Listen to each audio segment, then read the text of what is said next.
Chapter 1190 Resonance. As Anthony Stephen Vincent's words echoed in Memorial Square, it spread to other areas.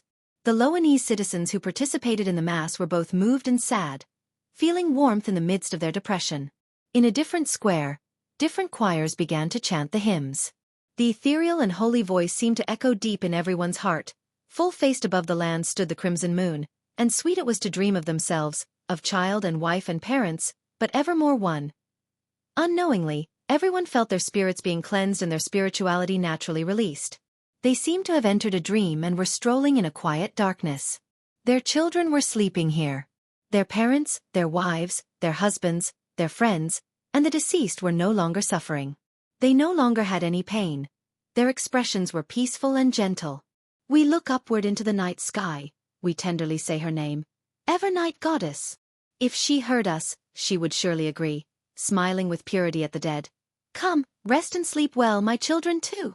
The people who were strolling in the dream felt awash with intense sorrow once again, as though they realized that they were really going to bid each other farewell.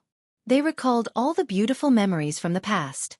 They recalled the scene of their family enjoying delicacies and having fun at the dining table. They recalled the people who looked at them warmly, and the pain of seeing them get hurt. When they learned of their passing, it was as if they could tear their souls apart. They recalled the dark clouds and separation that had been brought to this war. They were sleeping peacefully in this serene nation, no longer having any worries. However, the people who survived had to suffer the days and nights, turning haggard and withered. One teardrop after another flowed down. The people participating in Mass at Memorial Square could no longer suppress their emotions as they silently released the pain they had accumulated. A huge wave of sadness filled the air, mixed with the chanting of the choir, as though it had a corporeal form. Cross your hands humbly over your breast. Make the silent prayer, and shout from the bottom of your heart. The only escape is tranquility. 3. The people who were sobbing silently with their eyes closed subconsciously followed the content of the hymns and made similar gestures. Then they shouted in their hearts, infected with each other's emotions. The only escape is tranquility. The grief reached an apex with more than 10,000 hearts resonating at Memorial Square. At this moment, Audrey opened her eyes and bent down. She took out a bottle of potion from the leather pouch that her golden retriever, Susie, was carrying. There were countless points of light floating in the potion, just like the manifestation of the sea of collective subconscious. Audrey didn't hesitate. Under such circumstances, she removed the bottle cap and gulped down the liquid inside. Unlike in the past where she could experience the potion slush through her throat and into her stomach, she immediately felt abnormal. She felt that she could no longer sense her body. Her entire being seemed to have condensed into an idea as she merged into the illusory sea around her. This was her first time directly seeing the sea of collective subconscious without passing through a dream or mind island. As though she had returned to her mother's embrace before she was born, she returned to the very beginning where the imprints left by human ancestors were washed away by the tides as they crumbled and were influenced. There was fear, madness, and all kinds of terrifying mental corruption. For a moment, Audrey found it difficult to resist. Her consciousness faded, and her body shook as though it was on the brink of melting away. However, the sea nearby wasn't serene. There was a certain degree of undulations, spreading the intense sorrow and pain around. Under such influence, the self-aware Audrey, who was about to be assimilated by the sea of collective subconscious, also began to resonate, generating uncontrollable feelings of grief within her. The grief spread from one thought to another. Soon, it filled the blob of thoughts that Audrey had mutated into. It pierced through her soul body and pierced her soul. Audrey finally regained a little of her senses. She skillfully placated herself, constantly giving cues to remove the corruption until she regained her senses. The voice in her ears became clearer and clearer, louder and louder. Finally, it reverberated through the sea of collective subconscious. The only escape is tranquility. The only escape is tranquility. The only escape is tranquility. Audrey repeated the prayer as her figure quickly turned clear. With a mere thought, she split herself into many transparent and illusory bodies. She traveled through the sea of collective subconscious and reached the mind islands that represented different people and stepped onto them. In these places, she could clearly see the sadness coming from different people.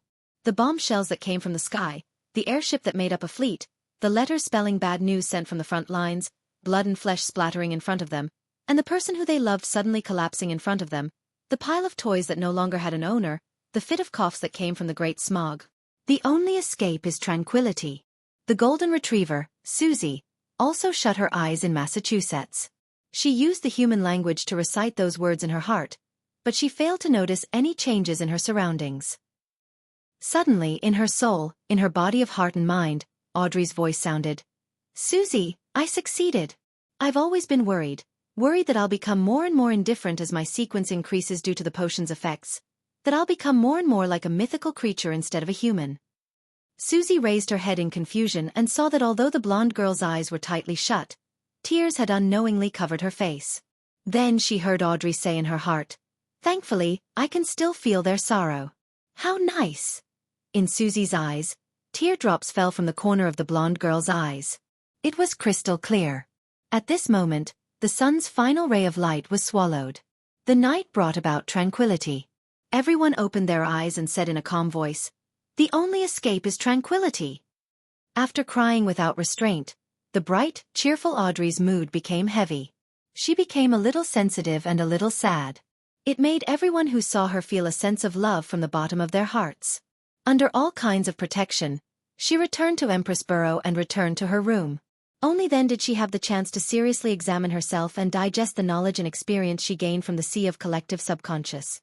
Others might not be able to tell, but Audrey knew very well that the tall, blonde, blue-eyed beauty in the mirror already possessed extraordinary strength and exaggerated dragon-scale defenses. She could break through a block of steel with one punch. Oh, I can still use dragon transformation. It's equivalent to using an incomplete mythical creature form. However, I have to wait until I get used to the potion and keep stacking up the correct psychological cues. Otherwise, I can lose control. Every dragon transformation can't exceed a certain amount of time. Otherwise, even if I have the means to treat my mind and soul, I'll be contaminated by madness and confusion, causing me to lose control. My current limit is about a minute. The core power of a manipulator is manipulation. I can allow a body of heart and mind pass through the sea of collective subconscious and enter another person's mind island. I can directly change their subconscious and read their thoughts, silently driving them to do all sorts of things. Matching manipulation is virtual persona. I can create many personas, allowing them to have a corresponding body of heart and mind. This aspect can resist a lot of influence in the mind domain, and on the other hand, it can allow me to use them to silently invade the target's island of consciousness without any signs of it. I currently can have only 13 virtual personas. A manipulator can also create a terrifying, mental plague. By using the sea of collective subconscious, I can spread all kinds of mental illnesses and extreme madness. Yes, awe has turned into mind deprivation, a huge area of effect version. It's no longer just the single effect of awe. I can also transform my designated thoughts into a mind storm that will sweep the surroundings, affecting all my enemies. Heh, as a manipulator, it naturally comes with the ability to travel the sea of collective subconscious. It's called consciousness stroll. Otherwise my target would have long left by the time I arrived at a location after a series of complicated manipulations. Audrey looked at herself in the mirror and suddenly revealed a faint smile. Then, she puffed up her cheeks and opened her mouth as if she was about to spew something. Since her mythical creature form was a mind dragon, it definitely had to have some form of dragon's breath. This was an attack that could directly stimulate and harm the target's body of heart and mind and soul body. It dealt damage in an area of effect manner, an upgraded version of psychic piercing. Following that, Audrey's green eyes turned slightly and she looked away. She sighed inwardly. This is what it means to be a demigod. These powers make even me feel afraid. How powerful is Mr. World for him to be able to kill Vin Rambus? In the ancient palace above the fog, as the participants of the hunting operation made their preparations, they decided to organize a private gathering to discuss the details. A manipulator is that terrifying? The magician Furs looked at Miss Justice beside her and blurted out in shock. Just now, Audrey had briefly mentioned the changes she had undergone after becoming a demigod. Although she didn't elaborate in detail to protect her trump cards, it still left the magician, the hermit, Judgment, and the star in shock. Actually, it's not that terrifying. Mr. World knows very well. Audrey cast her gaze to the bottom of the long mottled table. The World Gairman Sparrow didn't nod as he tersely acknowledged. I also had powerful helpers before I could kill Vin Rambus. He paused and said, "Before discussing the hunting operation, I would like to know how to make the Abraham family sense my friendliness." 1. Adapted from The Lotus Eaters by Tennyson. 2. Adapted from The Cry of the Children by Elizabeth Barrett Browning. 3. Adapted from The Bridge of Sighs by Thomas Hood and Lotus Eaters by Tennyson. Chapter 1191, Grasping One's Mentality Friendliness? Upon hearing the World Gairman Sparrow's question, Furs nearly doubted her ears. The image of Mr. X's head that was put together, leaving it covered in cracks, crevices, and blood surfaced in her mind. Just as Furs was deliberating over her words, Audrey glanced at her and smiled at the World Gairman Sparrow. To let the Abraham family sense your friendliness, it isn't about what you do, but what Miss Magician writes in her letters. That's right, unless I appear directly in front of Miss Magician's teacher. His understanding of me will only be limited to the various rumors and things that Miss Magician tells him. As long as the story she tells is good enough, even if it doesn't fit the actual situation, it doesn't matter. Klein suddenly realized that he had been splitting hairs on the question. Furs was somewhat enlightened by Miss Justice's words, but she didn't fully understand it. After looking at the Hermit, the Star and Company, Justice Audrey said to Furs, "You need to convey Mr. World's friendliness to your teacher.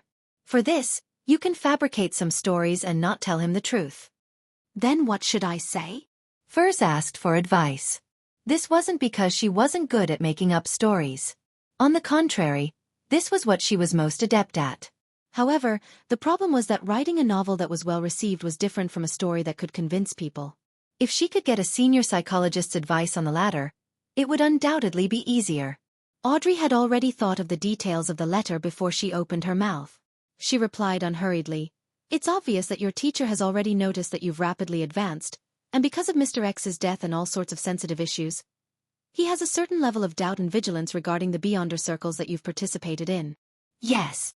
Furs nodded indiscernibly in agreement with Miss Audrey's judgment. If her teacher, Dorian Gray Abraham, was careless, he wouldn't have been able to survive to this day.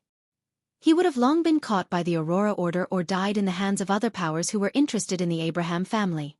Audrey continued, "In such a situation, he will still maintain contact with you. He will teach you knowledge, give you formulas, and provide you with ingredients. This shows that, on the one hand, he acknowledges your character and morals, and on the other hand, he will also have a certain level of anticipation for you to obtain important information from the mysterious and dangerous Beyonder Circle, as well as you becoming a Sequence 4 demigod. This is the mentality we want to exploit." Audrey originally wanted to use the more neutral term, grasp, instead of exploit, but after pausing for a moment, she chose to face herself directly and face the essence of the matter. With Furs listening attentively in judgment, the Star, and the Hermit looking forward to what she had left to say, Audrey pursed her lips and said, "When you return, you can write to him and tell him that you have already become a traveler. It will make him happy for your growth, and also be surprised by such an exaggerated advancement speed. Then, you can answer the question he asked previously, saying that the gentleman who was seeking to purchase the Worm of Star had mentioned something, that the ancient curse in the Abraham family seems to come from a secret existence known as Mr. Door. This is a question that your teacher has never told you about but is definitely concerned about. Without a doubt, he will feel fear towards the gentleman who seems to know that you're related to the Abraham family. He will want to avoid you, but he will definitely yearn to know more. He will then try to find out what secret lies behind the curse that has plagued generations of Abrahams, one that he has no solution to. At the same time, a letter exchange isn't a direct meeting. It will give him a certain sense of security. He might change his residence, change his identity, and use a more roundabout way to receive the letter, but there is a high chance that he will not sever the connection. Maintain this connection. Step by step, reveal something more valuable. You will awaken your teacher's desire and use it to portray an image of Mr. World so that your teacher can experience some form of friendliness." At this point, Audrey stopped and looked at the World Gairman Sparrow once again. She could roughly tell that Mr. World's goodwill towards the Abraham family was because he had a request, but as for the specific request, she wasn't a clairvoyant, nor had she read Gairman Sparrow's mind. Naturally, she couldn't guess it, nor could she continue explaining. Klein nodded and said with a hoarse smile, "After we establish this kind of indirect connection, I might ask your teacher for a transaction and use the promise of breaking the curse to exchange for certain items of value." Through demonistry, he had already grasped the solution to the Abraham family's curse. However, He didn't plan on exchanging it for the Planeswalker potion formula or a grade 0 sealed artifact. On the one hand, the difference in value was too great, making him feel guilty. On the other hand, he didn't want to bring a dangerous existence like Mr. Door back into the real world. It was being irresponsible to himself and the innocent. He was thinking of another way to make the curse of the Abraham family disappear to a certain extent. In other words, it might still exist, but it wouldn't affect the normal lives of the Abraham family and provide a certain range of improvements. Is that so? Mid to high sequence Beyonders in the mind domain are really impressive. She can make people follow her arrangements without realizing it. Compared to when we first met, Miss Justice has seemed to undergo a complete metamorphosis. It makes people fear and respect her. Furs glanced at Zio and seemed to read the same poignant thoughts from her eyes. After some thought, she mustered her courage and said to the World Gairman Sparrow, "What if my teacher rejects your request? Did you think I would murder for property?" Klein lampooned in Chinese. He scoffed and said, "Don't worry, I won't harm him. I won't use any methods that will force him." Phew. Although Mr. World is a little scary, he's still a man of his word. Furs slowly nodded and said, "I'll write a letter to my teacher according to Miss Justice's suggestion." Klein nodded slightly and surveyed the area. "You can begin discussing the hunt." Katlia took control and said, "The biggest problem with this operation is finding the Saint of Secrets Bodhi's." Furs immediately recalled how she had encountered him and raised her hand. "If I can borrow that powerful sealed artifact from my teacher, then I can bring it with me. I can often wander around Backland and use the convergence of Beyonder characteristics to attract Bodhis to a nearby location. This might attract other demigods of the apprentice pathway, or the leader of the secret order Zeratul, or blasphemer Amon." The more Furs spoke, the lower her voice became. She felt that this method was too dangerous. She didn't know what would happen to the other members who participated in the operation if Zeratul and Amon really appeared, but as bait, it was without a doubt that she would fail to escape. Katlia nodded and said thoughtfully, "If it's only a grade 1 sealed artifact of the apprentice pathway, the law of convergence of Beyonder characteristics shouldn't be that attractive to neighboring pathways. The range will be limited to the demigods of the apprentice pathway. And from what I know, there aren't many of them. In fact, it can be said that there are very few of them. Most of them exist in the form of a characteristic or sealed artifact. I suddenly do not wish to become a sequence 4. Furz's eyelids twitched when she heard that. Katlia cast her gaze at the World Gairman Sparrow. "Let's not discuss the problem of whether there are any grade 1 sealed artifacts of the apprentice pathway.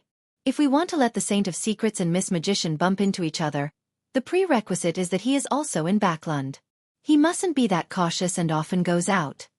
Upon hearing this, Leonard said from the angle of a professional official Beyonder, "It's actually not difficult. As a demigod of the apprentice pathway, Bodhi's is definitely in charge of dealing with accidents among the upper echelons of the Aurora Order. He has sufficient mobility to aid the other members in different places." Heh, this is a term that appeared after the steam engine and the airship were invented. As long as you can create some matters against the Aurora Order in Backland, he has a high chance of showing up. As he spoke, Leonard glanced at Klein. Based on what he knew, in the chaotic battle outside Biome City caused by Gairman Sparrow, the Saint of Secrets had appeared and picked up a glove. "This is a solution." Audrey and company nodded. At this moment, the world suddenly said, "Let me remind you that the Aurora Order is an organization that worships a true god. Once you take action against them and secretly target their upper echelons, the true creator might be able to foresee this and give them a warning." "That can happen?" Audrey's eyes widened slightly as she observed Katlia, Leonard, and company. She realized that they were equally astonished. This was something that they had never considered before. It wasn't that they weren't smart enough, but that they had never participated in such matters that involved high-level existences before. Or rather, even if they were involved, they weren't aware of it. "Then what should we do?" Furs couldn't help but ask. Klein replied in a suggestive tone, "By not targeting the Aurora Order directly, we can use a milder approach to fish out the Saint of Secrets Bodhis." Chapter 1192 Each serving their duty. A milder approach. The hermit Katlia, who lacked experience only on high-level matters, instantly had a new idea and probed, "Let Miss Magician participate in the various Beyonder gatherings in Backland," accidentally revealing that she's related to the Abraham family, attracting the attention of the Aurora Order. Seeing no objection from the World Gairman Sparrow, Katlia thought as she looked to the other side. How we can make this matter appear reasonable without arousing suspicion, how to design the steps and procedures needed to expose herself, and how to lay the foundations at each one of the gatherings. These might require your help, Miss Justice. From her point of view, only a manipulator who could accurately grasp the various mentalities of the different people at the gathering could allow the scheme to appear natural and reasonable, without leaving a trace. All right. Audrey nodded solemnly, feeling somewhat excited. She then added, although I've never done anything similar before, I will try my best to make everything seem reasonable. Why do I suddenly feel a little afraid? Why do I feel like we are all inexperienced people? Apart from Mr. World who can't directly participate, Ma'am Hermit might be very experienced in other aspects, but she shouldn't have been involved in such hunting before. This isn't a game, it's a cruel act that can kill someone if we aren't careful. Furs trembled when she heard this. She had a deep suspicion of the experience of most of the members. This included herself. However, when she thought of how Miss Justice and Ma'am Hermit were already Sequence 4 demigods, and that she and the Star were at Sequence 5, she felt that this wasn't too serious of a problem. After all, every powerhouse had accumulated their experiences over time from nothing. Furthermore, they still had the World Gehrman Sparrow, the strongest hunter over the 5 seas. Reasonable. Scheme. Manipulation. Listening to the conversation between Ma'am Hermit and Miss Justice, Klein subconsciously extracted the keywords. This reminded him of how he had used 0-08 and the experience of playing out situations that had been arranged by 0-08. He couldn't help but sigh inwardly. It's no wonder the Spectator's Sequence 1 is called Author. This is indeed a very reasonable development, but it can change from a guidance to being forced. There's no need to rush yourself to make the arrangements in detail. Go back and think it over carefully. Yes, at the same time, we need to combine the feedback from the scene to make adjustments. Katlia nodded in thought as she immediately had a new idea. When Miss Magician participates in the Beyonder gatherings, it's best you hide in the vicinity. Use your control of the sea of collective subconscious to monitor every participant's thoughts and accurately grasp the feedback. Would 13 virtual personas be enough? There should be more than 13 members at a Beyonder gathering. I can switch to using monitoring to select a target to focus on. Audrey quickly analyzed the feasibility of the suggestion and tersely acknowledged. That wouldn't be an issue. To her, this was also a form of training. At the same time, it was also a form of acting. She didn't directly use her Beyonder powers to affect the target, but instead used her precise understanding of the target's mental state to manipulate them by using words, behavior, actions, and script. Seeing that there was no problem on Miss Justice's side, the hermit Katlia looked at the magician. In order to prevent a surprise attack, and to better grasp your surroundings, I need to plant something on you. What is it? Furs asked warily. Katlia glanced at the world at the bottom end of the long model table. After receiving the permission of Mr. Fool's Blessed, she raised her hand and pressed it between her brows. A pair of transparent eyes appeared in front of her, ones that were without eyelashes, looking cold and heartless. This is the eye of mystery prying. After becoming a mysticologist, I can place it on someone else's body. Whatever it sees, it will be what I see. Furthermore, once it enters a concealed state, it will be very difficult to be discovered through other means. Katlia gave a simple introduction. Upon seeing this scene, Klein leaned back slightly and sighed inwardly. When he first grasped spirit vision, he had seen something similar behind old Neil. If he had the mysticism knowledge he had now back then, he would have detected the problem earlier. Perhaps things would have developed differently. If this strange eye were to be planted on me, wouldn't I be watched by Ma'am Hermit when I go to the bathroom? Furs secretly drew a cold gasp as she hesitantly asked, "Can we plant it before each gathering? If we make frequent contact with each other, we'll be easily discovered. Besides, the Saint of Secrets wouldn't only appear at times you choose." Katlia nudged the heavy glasses on her nose bridge and explained. "Don't worry, I won't look at things I shouldn't see. It was a lesson learned through blood." Furs fell silent for a few seconds before she slowly exhaled. "All right then," Katlia nodded slightly and continued. "After discovering clues to the Abraham family, the Aurora Order will definitely do a certain amount of investigation. And for safety, so as to prevent any accidents from happening, they will definitely send out someone with a certain level of confidence. Among them, The Saint of Secrets Botes is undoubtedly the person who is most interested in the matter regarding the Abraham family.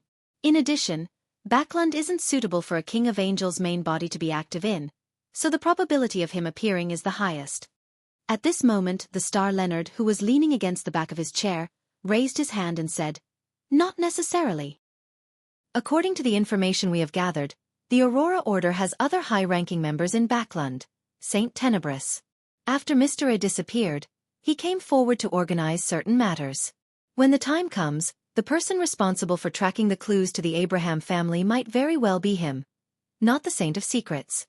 After all, this is his diocese. The demigod I met when I assassinated Mr. X was Saint Tenebris? Klein nodded in enlightenment without bringing any attention to himself. Katlia was already prepared for this. Without any hesitation, she said to the star, "This might require your help. In the near future, you should investigate more cases involving the Aurora Order and strike at them more. This way, it will be inconvenient for them to move around." After discovering clues about the Abraham family, they might very likely seek reinforcements, getting, yes, the more mobile and more concealed Saint of Secrets to be responsible for it. Leonard thought of his recent mission list and nodded slightly. Sure. As the captain of a Red Gloves team, he had the right to do so. The only problem is, could this be predicted by the true creator? After Leonard agreed, he turned to look at Klein. After some thought, Klein pointed out indirectly, "You are similarly under the gaze of a deity." Leonard retracted his gaze as though he had gained some understanding. He said to the hermit Katlia, "I have no further questions." The hermit Katlia raised her glasses and cast her gaze towards Judgment. "We will try our best to limit the Beyonder circles that Miss Magician will be involved in to Eastborough and the Backlund Bridge area. These should be places you are familiar with. You have to constantly be aware of any abnormalities. Inform me immediately about the surroundings of the gathering's location." All right. Although Zio was disappointed that she was involved in the periphery matters, she knew very well that with her strength, she could only do so much. At that moment, Katlia thought for a moment before saying, "You are a judge. When the time comes, you might need to do some area of effect prohibition. This might not be effective against the Saint of Secrets, Botes, but it should be able to cause some interference. Don't doubt it. As support, mid-sequence Beyonders can similarly influence a saint to a certain extent. All of this is under the premise of a demigod resisting a demigod, while all I provide is support." The education Zio had received since she was young, and the addition of the knowledge she learned from MI9 now put an emphasis on cooperation. It was very easy to understand what Ma'am Hermit was saying. At this point, the plan had just started taking form. The next step was to adjust it bit by bit through on-the-ground feedback. Furs heaved a sigh of relief when she suddenly thought of something. She hurriedly said, "Previously, Mr. World mentioned that Botes might have a Grade 0 sealed artifact. How should we deal with it?" Frankly speaking, she didn't have a direct impression of how terrifying a Grade 0 sealed artifact was. This was because she had never encountered one before, and had never seen anyone encounter it before. However, she had experienced the Grade 1 sealed artifacts that Gehrman Sparrow had borrowed from Mr. Fool. She knew how terrifying it was, and with a Grade 0 sealed artifact being one grade higher than a Grade 1 sealed artifact, it was obvious how potent one was. In the rumors that Furs had heard, some Grade 0 sealed artifacts could even destroy Backlund, or even the world. Katlia said after a few seconds of silence, "On the one hand, through Miss Justice's grasp of the minds of the people around you, she will be able to find traces of possible existences. On the other hand, with Miss Judgment's understanding of the various anomalies in the region, and combining it with divination, we will be able to determine ahead of time if there are any sealed artifacts. If we can't get any feedback from all of this, and if the Saint of Secrets has a Grade 0 sealed artifact with him, you don't have to be too afraid. He won't kill you immediately. He will definitely try to gain control of you and interrogate you at a safe place. We have enough time and opportunities to separate him from the sealed artifact. Remember, a sealed artifact that a Beyonder possesses isn't completely a part of his strength. During this process, didn't you record some high-level Beyonder powers? If the situation is critical, don't hold back, and try your best to escape." Sounds like you're not very confident either. Furz's face suddenly turned pale as she forced a smile. "I'll try my best." At this moment, the World Gehrman Sparrow took the initiative to speak. In times of necessity, Pray to Mr. Fool. I will also ask him to provide his protection in advance and provide some revelations. As this operation wouldn't pose a threat to Klein's actual body regardless of the development, and it might involve a Grade 0 sealed artifact, he could only gain some revelations from his initial control of Sapphira Castle. That's good. Furs, Zio, and company heaved a sigh of relief. When the private gathering was coming to an end, Klein glanced at Katlia and said, "It looks like there's no way to end the operation before New Year. I'll provide you with the advance payment." He then condensed some of mysticism knowledge he had never mentioned into a pale white brilliance and pushed it to the hermit. Chapter 1193 heading AS Dark Angel Sasser might very well be the negative personality that's expelled from the ancient sun god. Mr. Dor was once the most powerful king of angels. The Abraham family also possesses at least 2 Grade 0 sealed artifacts that's at the level of an angel of the apprentice pathway. The underlying rules of this world are chaos and madness. Pieces of mysticism knowledge resonated in Katlia's mind, causing her to feel weighed down in addition to her shock. If it wasn't for the Tarot Club, Mr. Fool's protection, and the World Gehrman Sparrow's help, she believed that it wouldn't be easy for her to obtain such knowledge. She definitely had to take a tremendous risk in exchange. If she wasn't careful, she would attract the attention of certain high-level existences, or be embroiled in madness and pain. Thank you for your advance payment. This will greatly help me digest the potion. Katlia opened her eyes and thanked him sincerely. According to her original plan, she believed that she would be able to gain some mysticism knowledge after meeting Queen Mystic. With Gehrman Sparrow's current advance payment, her mysticologist potion would most likely be completely digested. Unfortunately, a few days before she arrived in Backlund, Queen Mystic Bernadette had left the city to trace a lead. This left Katlia extremely disappointed. Upon hearing Mam Hermit's words, Klein, who was pretending to be the world, laughed hoarsely.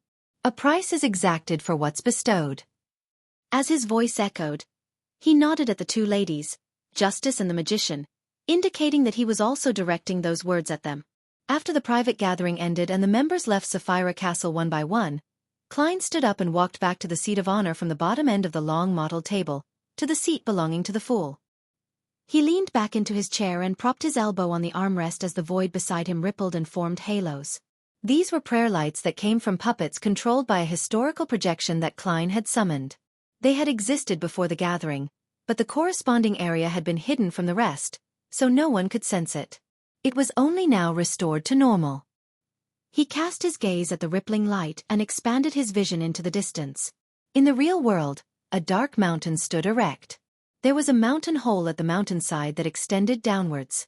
This was once a place that hid many humans who had survived the cataclysm, but they were later turned into dark demonic wolf Kotur's marionettes. During this period of time, Klein kept tracing the clues and found 3 spots where the dark demonic wolf had hidden himself. However, Klein didn't gain much from them. The reason was simple. Just like now, there was a rock in the cave. On it sat a young man wearing a classic black robe, a pointed hat, a broad forehead, and a thin face, Amon. This angel of time seemed to sense the gaze from Sapphira Castle as he raised his head and adjusted his crystal monocle. The corners of his mouth curled up slightly. Klein retracted his gaze, his facial muscles twitching slightly as he muttered, "What a haunting presence! It's not like this fellow doesn't understand the dark demonic wolf's past. Is there a need for him to destroy all the clues I need? Furthermore, he only comes slightly earlier than me every single time. If it wasn't because he wasn't Amon's match, he really wanted to hang him up and beat him." Phew. Klein exhaled and immediately returned to the real world. He wore a black top hat and carried a dim yellow lantern. He dispelled his maintaining of the historical projection and without looking back, he left the mountain and ventured deep into the silent wilderness. There was no hesitation in his footsteps, as he had already obtained detailed information about the dark demonic wolf, Kotur, from the Evernight goddess. He was well aware of the character, styles, and habits of the god of wishes. The reason why he was still searching for the dark demonic wolf's past was mainly because he wanted to verify the information. After all, the East Continent had been in the forsaken land of the gods for more than 2,000 years.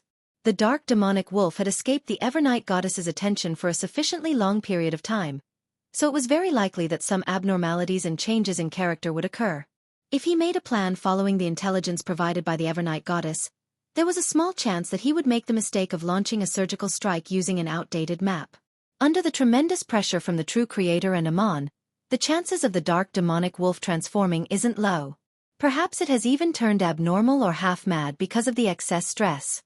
Klein couldn't help but lampoon inwardly. The words dark demonic wolf could actually be switched to Klein Moretti or Zhou Rue ad verbatim. It just needed to be said in future tense. The other reason for his persistence in pursuing the dark demonic wolf's past was that he was trying to fool Amon, making it difficult for him to guess that he had already grasped the key information. Of course, this might not be able to deceive the god of deceit. His main goal was to obtain a victory of the mind, so as to adjust his mental state that was overly stressed. This allowed him to reduce the frequency at which he sought Miss Justice's treatment. Well, from the looks of it, the dark demonic wolf still maintains its clarity and rationality in the late second epoch. It wasn't as violent as when it first fused with other Beyonder characteristics, bloodthirsty, crazy. His most important personality appears to not have changed. Ever so suspicious. He doesn't even trust his own marionettes. Once he decides to migrate, he would leave all the marionettes that he had before and sever all connections. Also, the dark demonic wolf seems to have migrated from the east over here. As he thought about it, Klein came to an abrupt stop. Under the darkness that was void of stars and the crimson moon, he cast his gaze in a particular direction by relying on his spiritual intuition. His expression gradually turned solemn as he raised his right hand and pressed on his silk top hat. Then, he adjusted the direction he was heading in and walked towards where his eyes were trained at. That was the east. In the endless darkness, the lantern in his hand cast a lonely shadow. His trench coat was almost the same color as the distant night as his footsteps quickened. Backlund, Empress Borough. Inside the Hall family's luxurious mansion. Audrey sat in front of the dressing table and began to seriously consider how to release the bait in a seemingly reasonable fashion. During this process, she suddenly thought of something. That was that, if she wanted to go near a Beyonder gathering and monitor the thoughts of the participants, there was a lack of quick and efficient methods. As a Sequence 4 demigod, she neither could fly nor teleport. She also couldn't use the flames to jump secretly. It would be fine if it was late at night, but if she wanted to use dreams as a springboard, she could only rely on her feet during the day and evening. Oh. Actually, my speed isn't slow, but if I were to run faster than a steam train, I would definitely attract attention. There are so many powerhouses in Backlund, so there's no lack of existences that can see through my psychological invisibility. Similarly, in my dragon form, I can fly, but that's just too eye-catching. Currently, I can only let my consciousness and spirit body enter the sea of collective subconscious, while I'm unable to bring my body in. As she pondered about the matter, Audrey could only consider purchasing sealed artifacts or mystical items that had traveling powers while deciding to travel through dreams if there were dreams. Otherwise, she could only rely on walking, carriages, or the metro. What a simple demigod. It's no wonder the full name is half human, half god. Those terrifying Beyonder powers are the godly side of things, while these are the human side of things. Audrey gave a self-deprecating laugh and reined in her thoughts. Backlund. Hillston Borough. Sitting beside the fireplace, Furs opened a book that was propped on her thigh as a platform for her to write. Holding a pen in her hand, she stared at the horizontal lines on the paper and the tarot cards that were scattered on the ground for a long time. What's wrong? You don't want to lie to your teacher? No, everything you write will be the truth. You don't want to set up your teacher? Zio walked over, crouched down, and looked up into Furs's eyes. Furs shook her head. No, it's not because of this. I do feel a little guilty, but I know that this is a good thing for the Abraham family. I'm just hesitating. I keep feeling that our destinies will change after writing this letter. Zio was a little stunned when she heard that. She didn't quite understand what her good friend meant. Furs let out a sigh and said, "The battles from the past and now were actually not that dangerous for us. We had the ability to avoid it and obtain the corresponding resources to continue our peaceful lives. Therefore, my feelings for them don't run deep. We're like people standing beside a torrent. We could have watched everything go by safely, but after writing this letter, we might perhaps be swept into the torrent." Zio listened quietly. She opened her mouth and pursed her lips. "If not for this, do you think we can avoid the torrent of fate?" As she spoke, she picked up a tarot card from the ground. The surface of the card depicted an angel blowing a trumpet and the deceased. Judgment card. Furs looked at the deck of tarot cards for a while before closing her eyes. She pulled her hair back and smiled. I understand. This is an inevitable destiny. After praying to Mr. Fool and after obtaining the magician card, it was an unavoidable destiny. The fountain pen in Furz's hand finally landed on the letter. Pritz Harbor. Dorian Gray Abraham, who had long left the Fishermen's Association and changed his identity, tore open the letter sent by his student. As he quickly browsed through it, his expression went from shock, joy, and confusion to horror. Bang! Dorian threw away the letter in his hand and knocked down the table in front of him. It was like a monster hiding on that piece of paper with a curse. He retreated to another corner, pulled open the drawer, and took out some items. Then, he rushed to the door and prepared to leave. When his right hand touched the brass doorknob, Dorian's action suddenly slowed down and finally stopped. He slowly turned around and cast his gaze at the letter on the ground. There was a complicated look in his eyes. After a few seconds, Dorian Gray Abraham slowly walked towards the letter. He walked with hesitation, feeling the dilemma and struggles, but he didn't stop. It was as if he had been seduced by the devil. Chapter 1194. A Lion's Hunt of a Rabbi/B. Finally, Dorian stopped beside the letter. He bent down and reached out his right hand. His fingers trembled as he grabbed the edge of the paper and picked it up. This time, Dorian was very careful. He began reading each word, one after another from the very beginning. Sometimes he was enlightened, sometimes confused, sometimes puzzled, and sometimes in pain. The letter Furs had sent wasn't long. He only used 3 minutes to read it twice before he fell into a long silence. The sunlight shined through the window and landed on the toppled table. Dorian Gray Abraham's lips suddenly quivered, but he ultimately didn't make a sound. Separated by a piece of paper, his right thumb and index finger quickly rubbed against each other and ignited the letter with a scarlet flame. After doing all of this, Dorian packed his belongings, put on his disguise, changed his clothes, and left the rented apartment. Using the identity he had previously prepared, he went to another place. After settling down, he sat beside the desk and stared at the brass ornament, seemingly deep in thought. The area became darker and darker as the sunlight weakened. Dorian's eyelids twitched as he slowly sighed. He then unfolded the piece of paper and picked up the fountain pen. As he pondered, he wrote, "I'm very happy to see you digesting the scribe potion in a few months. This means that you might really become a demigod.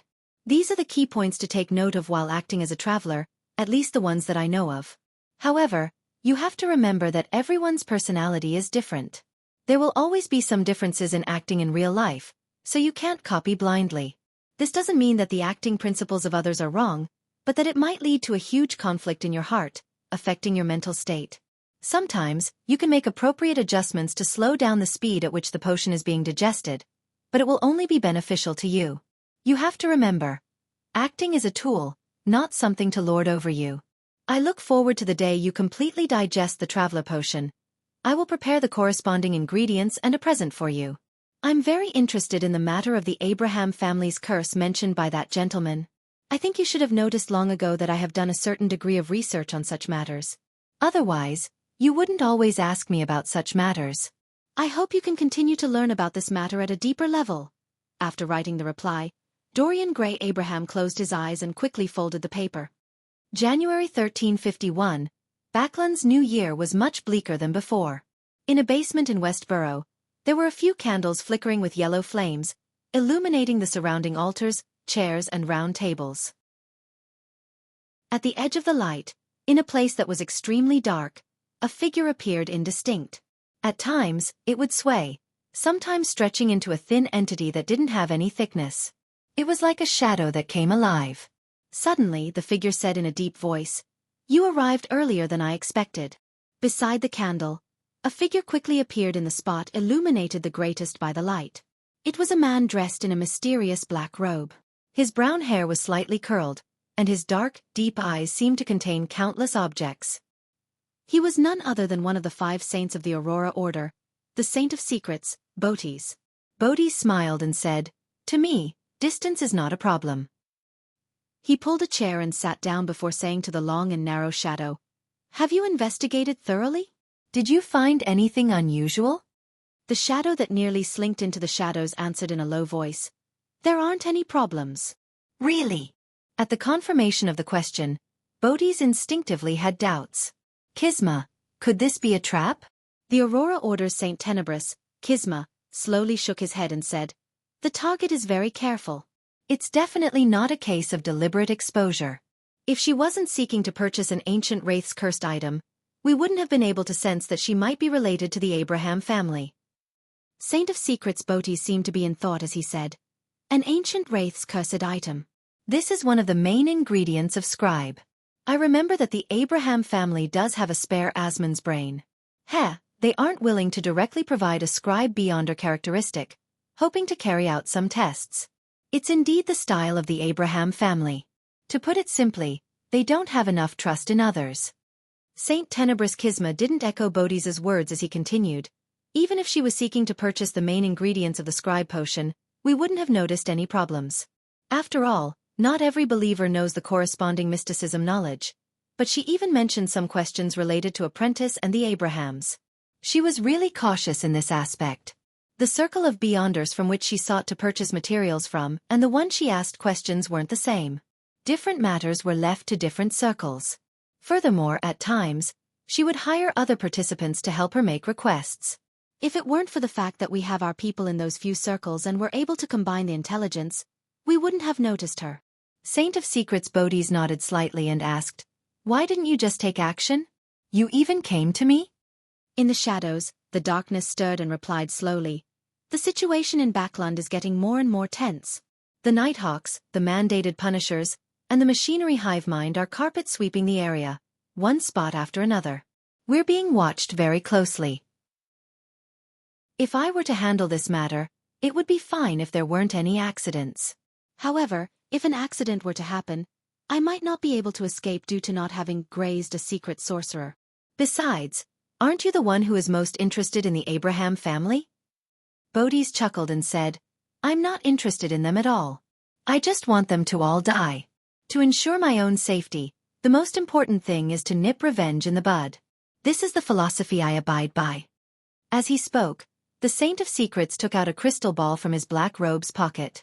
The crystal ball was neither clear nor translucent, as if it had been injected with the dark night. As he touched it with his palm, his lips quivered. This strange crystal ball suffused a resplendent glow. They were like stars that slowly spun, forming a complicated scene. It's still acceptable. Bodhi's looked at the crystal ball in his right hand and nodded gently. He then looked at the ghostly shadow. Give me the details. When he learned that there would be a beyonder gathering in a particular circle tonight, with the target possibly appearing, the Saint of Secrets Bodhi stood up and said to Saint Tenebris Kisma, I need to make some preparations. As soon as he finished speaking, his right hand opened and with a gentle lift, his fingers closed. The region he was in immediately warped and vanished. The candles, flames, round table, and chairs that were originally located here vanished, leaving behind only the tiles and ceiling. After a while, the shadows moved and everything returned to normal. Nothing happened to Saint of Secrets Bodhi's, but Saint Tenebris' figure appeared out of the darkness. He looked at Bodhi's and said in a deep voice, Your caution has exceeded the necessary limits. But this isn't a bad thing. I hope that I can resolve the problem without anyone noticing, Bodhi's replied with a smile. You can follow me. You can hide in the shadows as my support. You will not directly appear, and you will leave immediately once you discover anything amiss. All right. Saint Tenebris Kisma slowly walked out of the shadows. He looked young and handsome with outstanding facial features, but his face seemed to be covered with a faint curtain of darkness. After coming close to Bodhi's, there were a series of illusory chewing sounds that came from nowhere. The chewing sounds and the sound of digesting could be heard, as well as undisguised evil and hunger. This made the demigod shudder involuntarily. Saint Tenebris' eyes froze for a second as he cast a shocked and surprised look at Bodhi's face. The corners of Bodhi's mouth curled up as he revealed a rather cruel smile. A few seconds later, one of them used teleportation, and the other merged into the shadows and left the house. In an apartment that had been in disrepair for years, in the area intersecting Backland's East Borough and the Bridge area, there were a few rooms on the first floor of a cheap motel that had their rooms connected. When Bodhi's walked out from the spirit world, the Beyonder gathering was only to be held 2 to 3 hours later. No one had arrived yet. He looked around and took in the long tables that were arranged messily. After observing the environment, he walked to a corner with his right hand pulling the curtain. The region was then enveloped by a shadow, distorting before vanishing. This was because there wasn't anything there to begin with. There was no objective measure, so no one would have discovered that there was a space missing. They would only feel that the distance between the walls and themselves was a little closer, but upon closer inspection, everything was normal. This was the space concealment power of a secret sorcerer. They could use this ability to split a place into two and conceal part of it. One had to use a specific door to enter. At that moment, in the area that had been divided and hidden, the room existed normally. There were floor tiles, a ceiling, and a cockroach crawling across the ground. The cockroach rushed to the boundary and was blocked by the endless darkness. After Saint of Secrets Bodhi surveyed the area, his gaze paused at a transparent vortex in midair. This was the door. Every hidden space would definitely have a door. After some thought, Bodhi's reached into the black robe's pocket, took out a mirror, and inserted it into the door. The mirror twisted and quickly reflected the scene in the outside world. There were chairs and long tables randomly strewn around. The place was empty. In this way, Bodhi's used this mirror to monitor the Beyonder Gatherings venue. Seconds changed to minutes as the Beyonders dressed in various disguises arrived. One of the hooded figures habitually chose a corner near the window. She took out a palm-sized notebook and casually flipped through a few pages, as though she was revising the main points of her questions or checking if she was fully prepared. And behind her to the side, there was an ordinary mirror embedded in the wall. Chapter 1195 Grade 0 In the region that had been concealed, the Saint of Secrets, Bodhi's, narrowed his eyes slightly as he recognized Lamino's travels. This made him no longer have any doubts about the intel provided by Saint Tenebrous Kisma. He recognized this notebook and knew that it was a mystical item that the Abraham family placed great importance on. It was one of the most powerful items below the high sequences, and the negative effects were negligible. Back when I was a mid-sequence Beyonder, I had yearned for this notebook so much. In the end, the Abraham family was wary of me and didn't place any importance on my needs at all. Now, have they learned their lesson? This woman shouldn't be a descendant of the Abraham family. Otherwise, she wouldn't have gone around searching for the cursed item of an ancient wraith. Bodhi's muttered inwardly as his expression gradually turned grim, showing hints of a cruel fervor. After observing his surroundings for a while, he carefully reached into his black robe's pocket. The pocket seemed to contain a vast space as Saint of Secrets Bodhi's dragged out a 3-layered jewelry box from within. This jewelry box wasn't tiny, making it difficult to hold it with one hand. It was mainly silver-black in color, and its surface was covered with exquisite decorations. There were rubies, emeralds, sapphires, and diamonds embedded in it, making it look rather luxurious. As he held the jewelry box in his hands, there was a hint of panic and fear in his expression. It was as if he was facing the abyss or listening to an evil god's ravings. The gathering continued as usual. Furs put away Lamino's travels and focused on listening to the participants, as though she was seeking some answers. During this process, she would occasionally ask questions, using gold pounds and spiritual materials as payment. However, she didn't receive any effective answers. Gradually, the Beyonder gathering came to an end. The host arranged for the different participants to leave from different exits. Soon, only Furs and a few other Beyonders were left in the room. After receiving the signal of the host, Furs stood up and resisted the urge to stretch herself as she walked towards the side door. At this moment, she realized that her body had stiffened. Her head could barely turn, but it felt like she was a toy that had its torsion spring wound up. From the corner of her eye, she saw that the grayish-white walls had turned silvery black in an instant. They were covered in granules, as though they were made of metal. The remaining participants and the host had their skin lose the luster that it should have possessed. Their eyes were dull, their movements mechanical, as though they were large dolls. In the concealed area, Bodhi's had opened the jewelry box at some point in time. The interior of its top layer wasn't exquisite enough, but it had completely restored the scene of the room. In the room, there were chairs and long tables scattered haphazardly. There were a few palm-sized puppets sitting or standing, as though they were trying to simulate reality. Among these people, the person standing was wearing a hooded robe. The shape of her chin was beautiful and her lips were plump and red. It was none other than furs. She and the remaining Beyonders, together with the gathering's host, had silently become toys. They had been taken into the highest layer of the jewelry box. The room that connected in the external world was only left with grayish-white walls, nothing else. The corners of Bodhi's lips curled up bit by bit.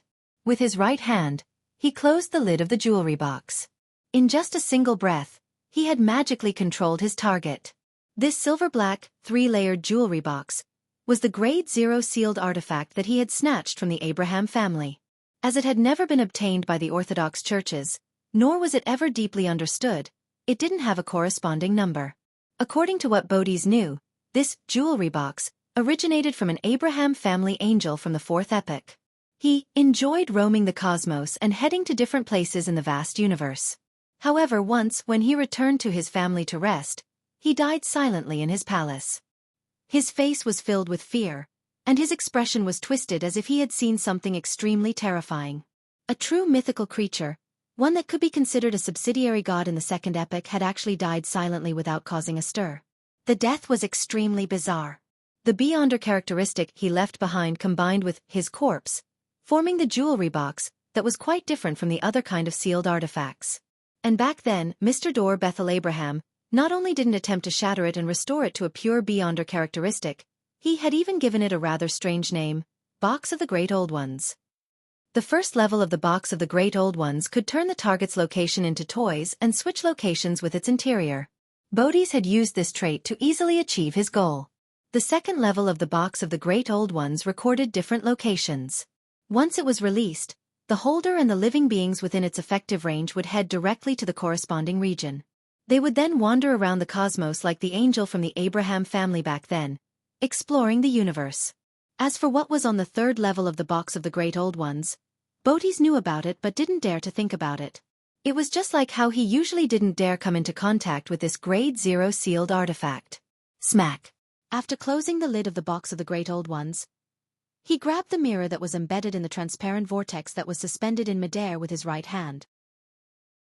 Once a certain area was concealed, a secret sorcerer had to use the corresponding door, or directly remove the concealment to exit. Bodhi's had chosen the latter method because it was the easiest and fastest method. The shadows stirred, and the area that disappeared returned to the real world. The room was finally complete. Bodhi's didn't stay any longer. Without even looking at his surroundings, he made his body rapidly fade away. He held the many-gemmed silver-black box of the Great Old Ones as the colors saturated and overlapped with each other. He traversed the spirit world, which was filled with strange creatures, towards his designated location. In a few seconds, he walked out of the void, attempting to enter the ruins of the Battle of the Gods by crossing the huge chasm that split the seas. At this moment, the Bodhi stopped in midair. His eyes narrowed and his eyes instantly turned dark, dotted with countless points of resplendence. It was like the cosmos had been reflected in his eyes. The gravel formed by the stars spun rapidly, causing the cracks at the bottom of the sea to rapidly turn incorporeal, causing everything in front of him to shrink and condense into a wavering orange flame. This flame extended from the tip of a matchstick as it was extinguished. Everything that Bodhi's had experienced after removing the concealed space was an illusion. He remained rooted to the ground. And the source of this illusion was the burning matchstick. The matchstick was held by a fair-skinned palm, and the owner of the hand was a woman wearing a purple-patterned black robe and a hood. She was sitting on a carriage that was halfway through the wall, formed from a gigantic pumpkin. Pulling the carriage were a bunch of gray rats. This was none other than Katlia, but her appearance, image, and bearing had changed.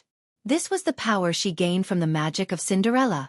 The core Beyonder power of the Mystery Prior Pathways Sequence for Mysticologist was called Mystical Reenactment, fully expressing the saying, knowledge is power.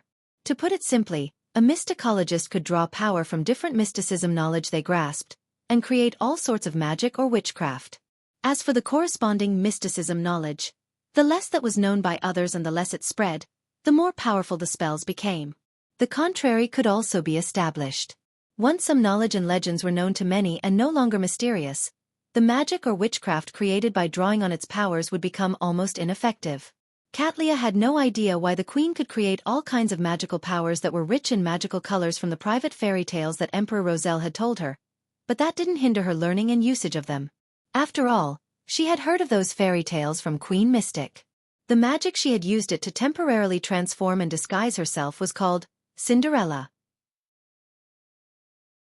The magic that threw Saint of Secrets Bodhi's into an illusion was the little match girl. With that, she had used it to stop the other party from teleporting away, creating an opportunity for the battle that would follow.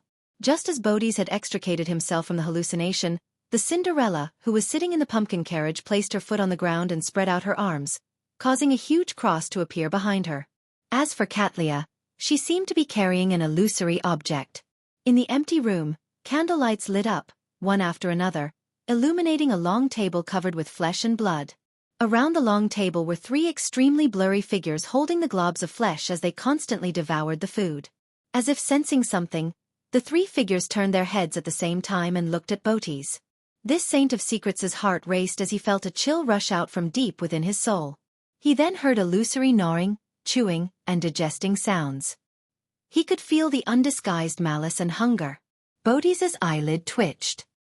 He hurriedly lowered his head and cast his gaze at the box of the Great Old Ones in his hand. The silver-black box had opened itself without him realizing it at some point in time. The magic that Katlia used was called the Feast of Betrayal. It stemmed from the mysticism knowledge she learned of the ancient sun god's death from the Tarot Club. Its purpose was to temporarily awaken or imbue the target with intelligence, allowing them to commit a betrayal. Without a doubt, the effects of encountering a sealed artifact that was filled with malice towards the owner would be excellent. However, if not for the fact that she had obtained the protection of Mr. Fool at every gathering they monitored, Katlia wouldn't have dared to use this magic. Once the three main leads of the betrayal feast sensed it, she would definitely die for obscure reasons. She wouldn't be able to resist her death and would die an abnormally horrifying death. Therefore, mysticologists were definitely individuals with high risk. Their strength came from walking the edge of the abyss, coming from things they shouldn't have seen or heard. In comparison, Queen Mystic, who could create magic from her father's private fairy tales, was much safer than other mysticologists at the same tier. Chapter 1196. The Ugly Duckling. When opening the first level of the box of the Great Old Ones, the long table, chairs, furs, and the others were like dolls. They were either still or motionless. Otherwise, under the power of torsion springs, they made repeated simple movements. Upon seeing this scene, Bodhi's hair stood on end. For some baffling reason, he felt that he was about to join and become one of them. He instinctively wanted to react to the Grade 0 sealed artifact in his hand, but he saw the hooded purple-robed woman retract her right hand and hold it to her mouth, slightly clenched. A dark color instantly formed in her palm. It was an ancient bugle with a charm that appeared very heavy and powerful. The Horn of Magic, the Horn of Destruction. Bodhi's pupils dilated as he lacked the luxury of time to deal with the box of the Great Old Ones. He grabbed forward with his right hand, as though he had raised an invisible screen that shielded the void. The area he was in was distorted once again. He disappeared and was concealed. The horn in Katlia's hand let out a soft hum. It echoed in the room but didn't extend out of its confines. With the sound waves overlapping, the shadows shattered and the ground cracked. The space that had been concealed by the Saint of Secrets was like a thick piece of glass that had been struck by a sledgehammer. Countless cracks appeared and intertwined with each other. Elsewhere, a towering knight in full black armor appeared out of the shadows. He held a long broadsword, and two dark red beams of light glimmered in his eye sockets. Saint Tenebrous Kisma. Once again, Katlia blew the horn. Everything in the room seemed to freeze into a translucent amber. Silently, the amber broke apart, and even the black-armored knight fell to the ground like a mirror, shattering into small shards. The distorted region returned to the real world. However, Bodhi's also managed to grab the gaps between the two horn blows as he created numerous illusory doors to appear around them. Some of them were double doors that opened outwards, some were deep and recessed, some were covered in mysterious patterns, and some were hollow in the middle, allowing one to vaguely see the boundless darkness behind them. The illusory doors were in bountiful numbers, densely packed, and overlapped together, almost enveloping the Saint of Secrets. Without any time to think further, Bodhi's immediately opened a grayish-blue door with 7 brass locks, and he threw the box of the Great Old Ones that was just about to have its second layer open inside. This was a secret sorcerer's exile. It could throw a target that he had gained initial control of into a corresponding chaotic space. As for the different illusory doors, they represented different scenes, ones where danger and opportunity coexisted. This kind of exile wasn't permanent. At Botes' sequence level, he was only capable of isolating the box of the Great Old Ones from reality for 20 seconds. Once that time was up, the Grade 0 sealed artifact would return to the spot beside him through the illusory door from before. However, by then, the betrayal induced by the enemy's Beyonder powers would definitely have disappeared. As a demigod of the apprentice pathway, he had traveled many places, witnessed many things, and recorded many kinds of powers. Botes made the most correct decision in that split instant. At the same time, the Black Knight that had split into pieces quickly squirmed and reformed, becoming a thin rug that flowed with flesh and blood. It covered every corner of the room. As a cult that could only survive in the shadows of reality, the Aurora Order might have many lunatics, but they were used to doing things to conceal themselves so as to prevent themselves from attracting the official Beyonders before their goals were met. Of course, once the matter was in its final stages, they would definitely proclaim their existence openly. In addition, Saint Tenebrous Schisma had done so in hopes of obstructing the possible enemies that were hiding outside to a certain extent. This allowed a separation of the battlefield. When a layer of flesh grew out from the floor, walls and ceiling, a twisted black shadow rose up from the corner. This was one of the souls that Saint Tenebrous Schisma had grazed. It was a powerful vampire from the forsaken land of the gods, a Sequence 4 Shaman King of the Moon Pathway. If the shepherd's grazed target was a demigod, he could release it directly due to the existence of its corporeal spirit body. However, only one could be released at any one point in time unless the corresponding shepherd had already become a Sequence 3 Trinity Templar. Seizing the opportunity that the horn in the female demigod's hand was dissipating, the twisted Shaman King reached out and dug out one of his eyes, a bright red illusory eye. The eye shimmered with a bright crimson glow as it instantly illuminated the entire room, as though the crimson moon had descended. Its pupil reflected the woman wearing the purple-patterned black robe and a dark-colored hood. Immediately following that, the Shaman King clasped the hand which was holding his eye, letting the crimson moonlight become completely devoured by darkness. A deep darkness appeared around Katlia as the solidified darkness bound her to the spot. It froze the scene. Upon seeing this scene, Botes took a step forward, phasing behind his enemy instantaneously. Performing one blink, followed by another as a total of 8 figures dressed in black robes appeared around Katlia. These weren't avatars he created, but afterimages he left behind due to his blazing blink. Some of them released lightning storm, while others condensed a blinding white spear. Some were covered in black armor as they slashed out a heavy broadsword that could appear capable of slicing through anything. Different figures with different powers either attacked or created a form of control, but their target was one and the same, Katlia. There was almost no pause in between their actions. When Botes' figure blinked to another corner, he quickly turned transparent as he was on the brink of disappearing. He had no intention of killing the enemy, as this was Backlund. Also, the commotion created from their battle couldn't be suppressed any further.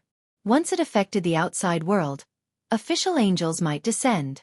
The reason why he had first launched a series of counterattacks before teleporting away was because he wanted to suppress the enemy and prevent her from interfering with his and Saint Tenebrous Schisma's escape. This was a very reasonable strategy. However, a few seconds ago, in a room on an upper level of the old apartment, Zio had learned of all the changes in the venue through Miss Justice's mind voice. Although she was worried and anxious, she didn't panic at all. She followed the plan and jumped down from the window, somersaulting in midair as she pointed at the targeted area. Teleportation is prohibited here. After doing this, she immediately distanced herself from the apartment to prevent the friendly demigods from being distracted. With this interference, the Saint of Secrets, Botes, failed to successfully enter the spirit world. A rusty, abnormally heavy door appeared in front of him as it tightly sealed the path. To Botes, an illusory door of this level wasn't able to stop him from leaving at all. He could open the door once he made some adjustments. But at this moment, something anomalous had happened over at the female demigod in the purple-patterned black robe. Silver light appeared in Katlia's eyes. They connected together like a mysterious giant snake. This was brief luck, derived from the knowledge she had obtained when analyzing the blood of a snake of fate. Regardless of the terrifying lightning, burning white spear, or the slash of the Black Knight, none of them hit the target. Katlia seemed to be standing at the eye of the storm. No matter how dangerous the surroundings were, she was unaffected.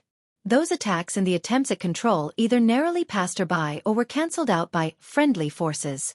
They were unable to achieve the desired effect, and they even helped her weaken the dark shackles. Instantly, Katlia bowed her back slightly as white and illusory feathers grew out of them. They didn't belong to an angel, but rather, a swan. The ugly duckling had become a swan.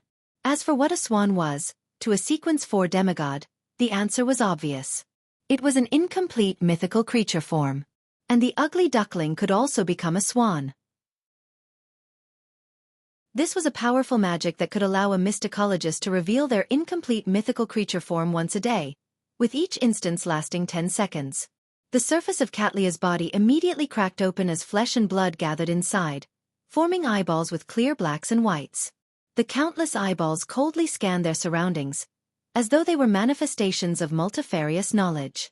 As such, the figure that bore their weight turned into a black blob that was even more abstract in a higher spatial dimension. Upon seeing the densely packed eyeballs, Saint of Secrets Bodhis and Saint Tenebris Kisma felt dizzy. A knowledge storm took form in their minds. The layer of flesh and blood that enveloped the entire room began to tremble slightly. Some dripped down, while others squirmed intermittently.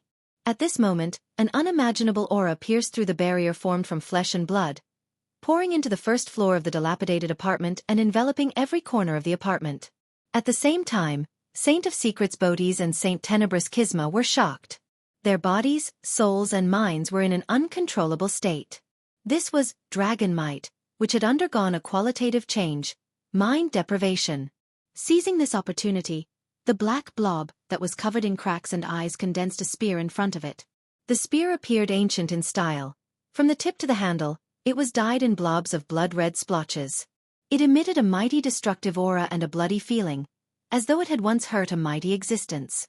With a whoosh, the terrifying spear shot out, heading straight for the Bodhis who stood rooted to the ground. In the entire room, all the voices and details vanished.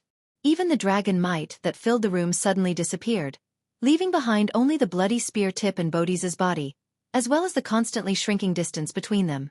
Spear of Longinus.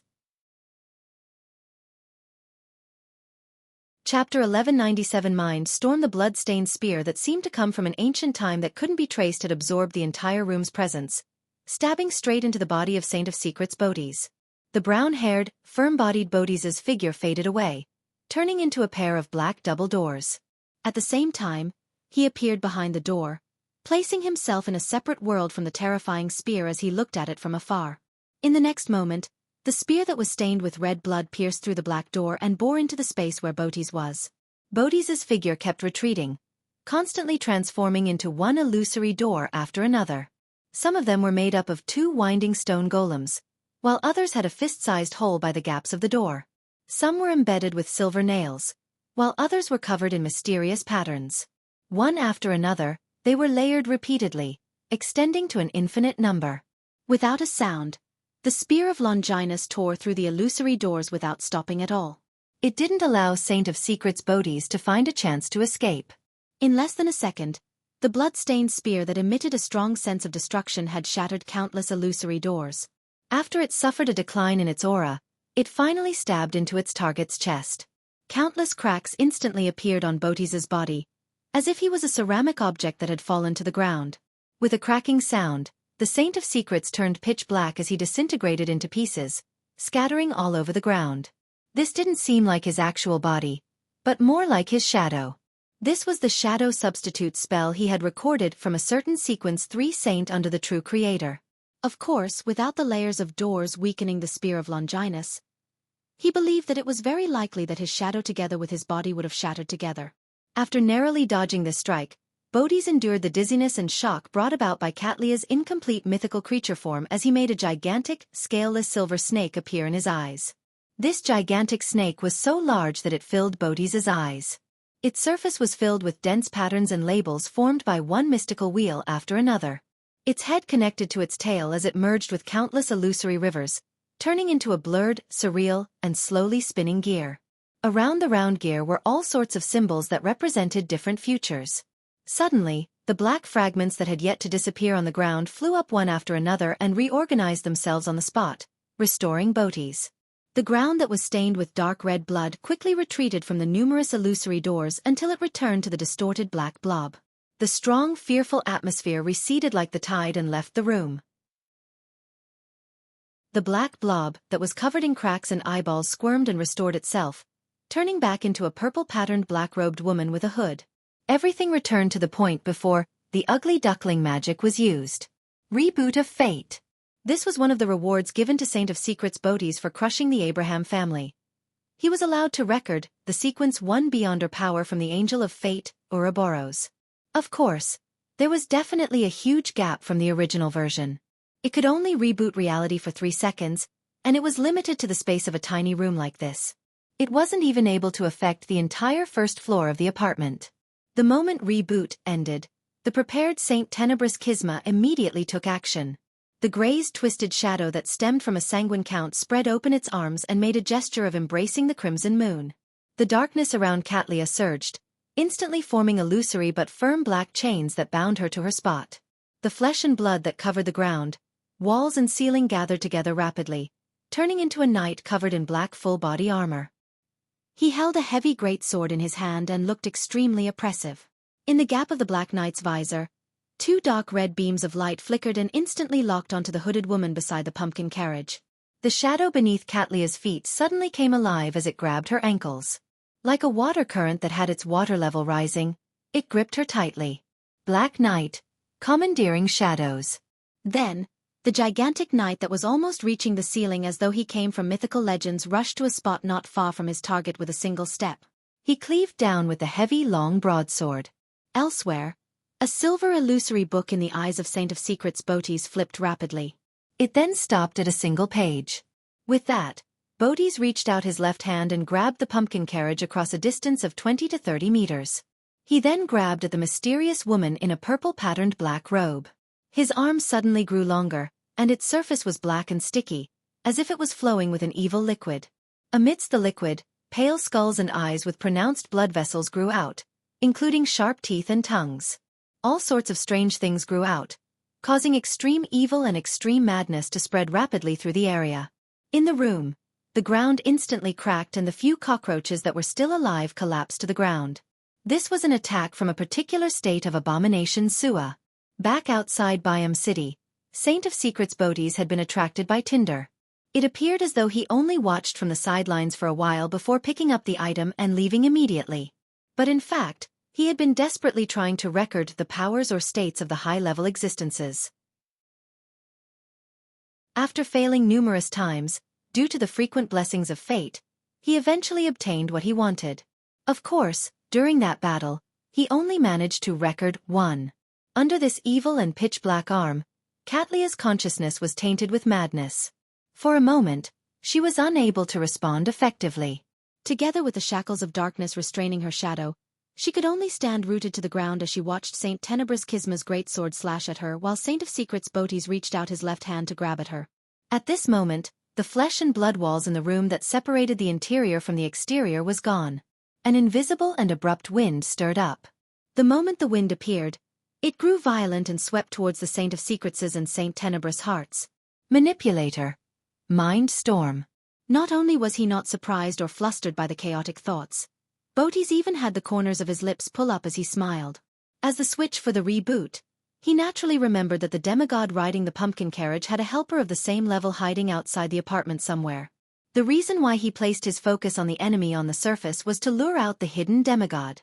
In between the 2 powers of reboot of fate and the abomination state, Booties had secretly hypnotized himself, allowing himself to naturally divide the burden of mind deprivation and the knowledge torrent across most of his worms of star. He then left a small number to control his body so as to lock onto the hidden enemy. Previously, the dragon's might shock, and the fact that he was unable to discover his target, had convinced Booties that it was a demigod of the spectator pathway. While his mind was in a daze, the thing he branched out rapidly churned and helped Booties locate the source of the attack. But at this moment, most of the thoughts that resonated among the worms of star wasn't him being overloaded with meaningless information as he had imagined. In his mind, there seemed to be a voice saying thousands of words in a second. At the bottom of an abandoned castle in Delaire Forest, there is a pair of bronze double doors. It seals with the corruptive forces underground. The higher the sequence a beyonder is when approaching, the easier it is to be affected. The cosmos is extremely dangerous. There are unknown existences watching. Dark Angel is suspected to be the negative personality dissociated from the ancient sun god. What? Bodhi's was taken aback. He felt that these thoughts were dangerous, but he couldn't help but wish to understand more. Just this moment of stupor made the enemy he had already found disappear once again, escaping his range of attention. As for the abomination palm that was hurtling towards the pumpkin carriage and the female demigod, it also slowed down. Similarly, Saint Tenebrous Kisma was also affected by the mind storm, as his actions stiffened for a second. By the time they recovered, Katlia had already opened her mouth and spat out a pea. The pea instantly grew, turning into thick green vines that dragged Katlia out the door, allowing her to escape the shackles of darkness and regain some freedom of movement. By the time Saint Tenebrous' heavy greatsword and Saint of Secrets' pitch-black arms landed on her, they only shattered a shadow and did not injure this mysticologist. They had shattered Katlia's Emperor's New Clothes magic, something that didn't exist at all, so she naturally wouldn't be injured. In the next second, the hooded lady in the purple-patterned black robe suddenly turned transparent and turned into a pile of foam. The bubbles quickly scattered and burst one after another. Nothing was left behind. As for the green vines, they grew into midair and burst into flames, illuminating the surrounding streets. Everything returned to normal. It was as if the short and intense demigod-level battle had never happened. Saint of Secrets Bodhi's and Saint Tenebrous Kisma exchanged glances. They weren't surprised by such a development. Clearly, after the sneak attack failed, the two demigod enemies were at a disadvantage and could no longer achieve their goals. Furthermore, this was Backlund. The longer they delayed, the more dangerous it would be. Hence, they took the opportunity to escape. In addition, in order to interfere with the tracking, they had deliberately created a huge commotion to attract the authorities of Backlund. As for the copy of Lamino's travels and a sequence 7 or 6 apprentice beyonder, they were baits that could be abandoned. After a slight nod, Saint of Secrets Bodhi's took out a crystal ball from his black robe's concealed pocket. It bloomed with light before it quickly shattered and merged into the void. He was trying to prevent tracking via mysticism means. Indeed, he didn't dare to stay any longer. He planned on teleporting away and returning to the Aurora Order headquarters. Then, he would interrogate the bait and figure out the truth before deciding what to do next. A second later, Bodhi's figure quickly turned transparent and disappeared. Kisma entered the shadows and rapidly left, wiping the traces behind him along the way.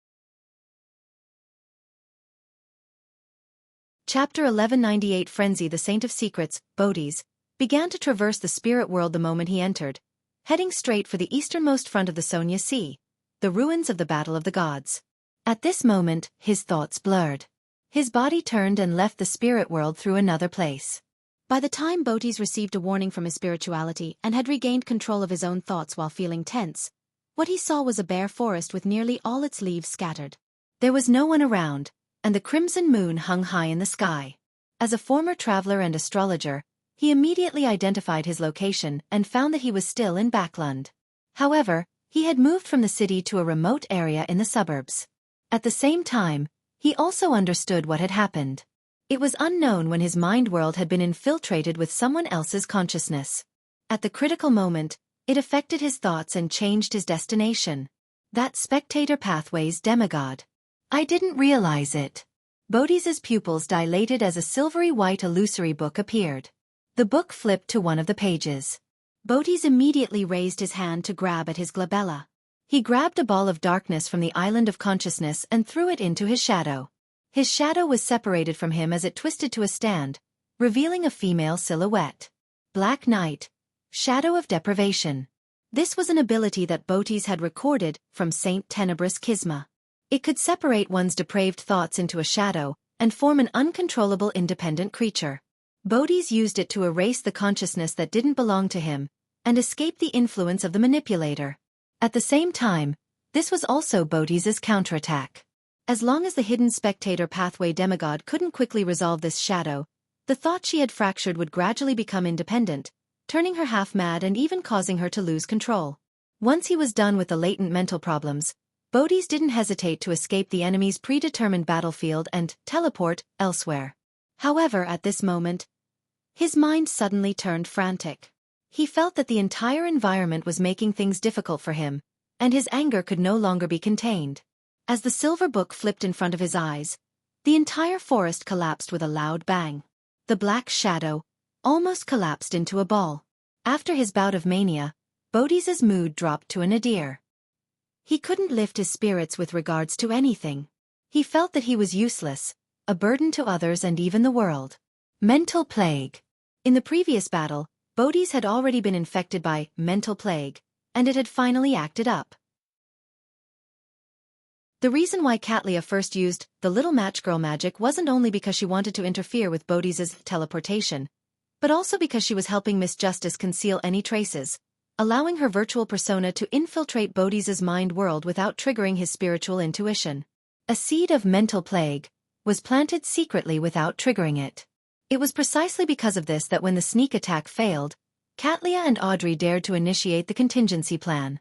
They retreated on their own accord, allowing Saint of Secrets Bodhi's and Saint Tenebris Kisma to separate from each other after they were out of danger.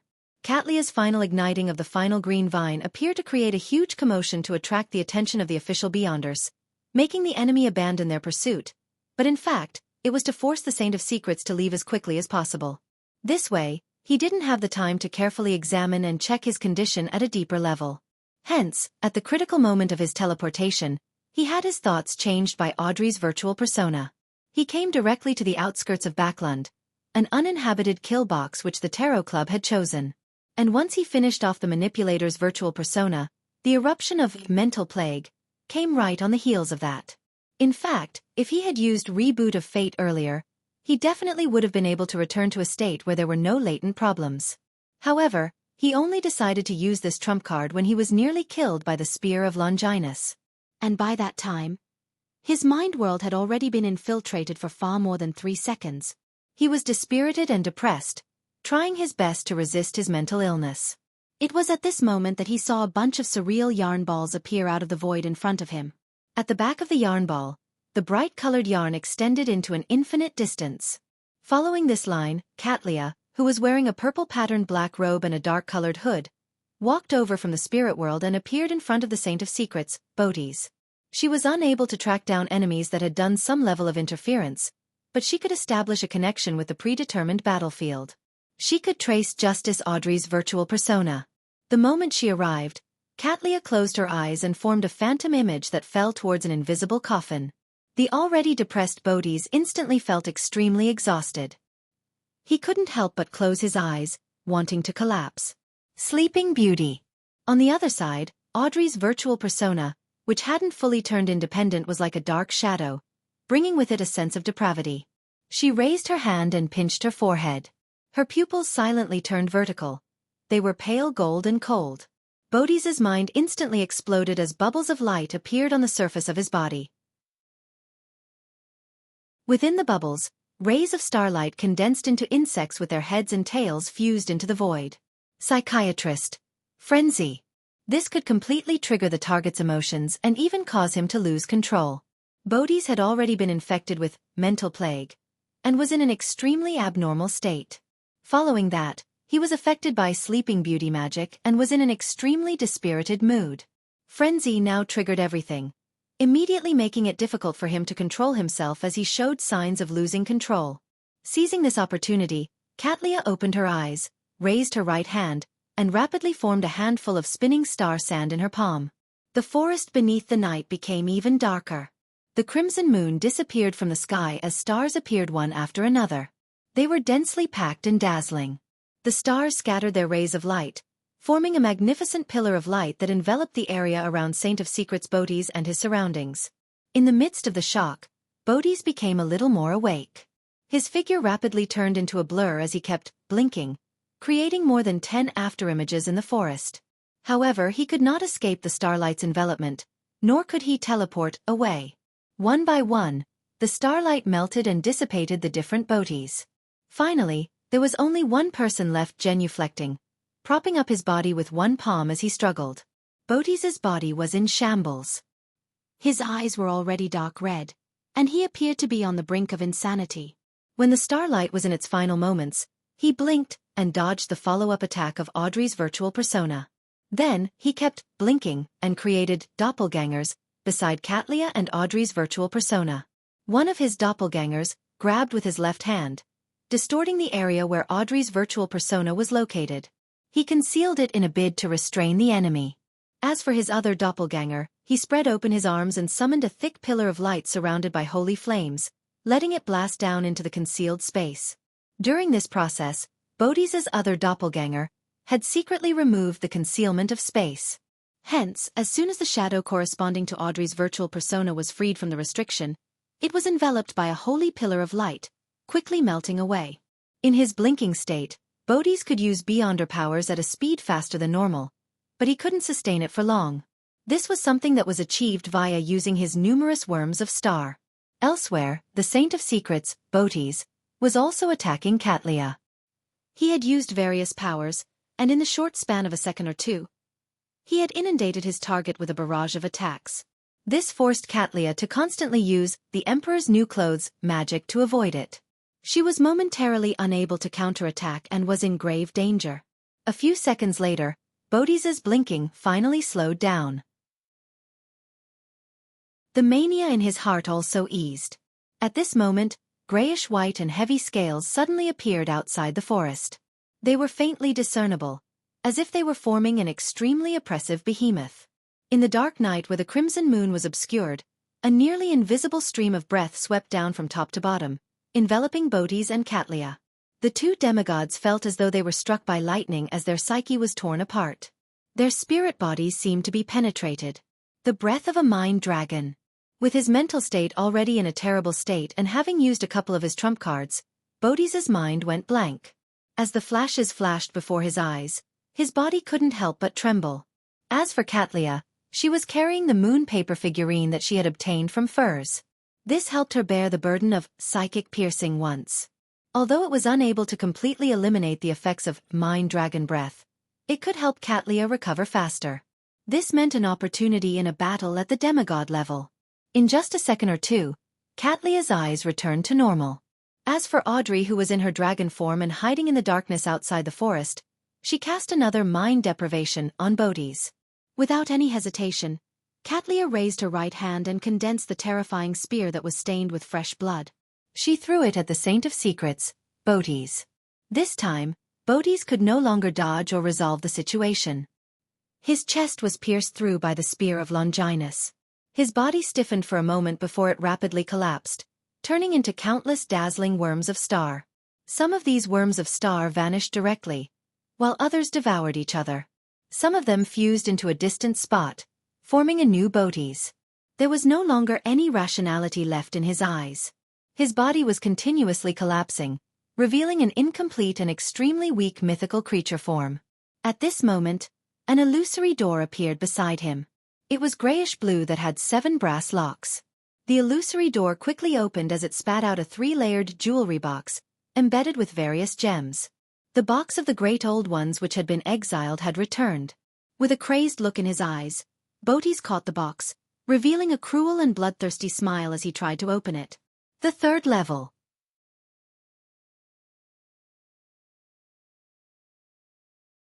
Chapter 1199 Inauspicious Box towards the return of Bodhi's Grade 0 sealed artifact or the restoration of its normal condition.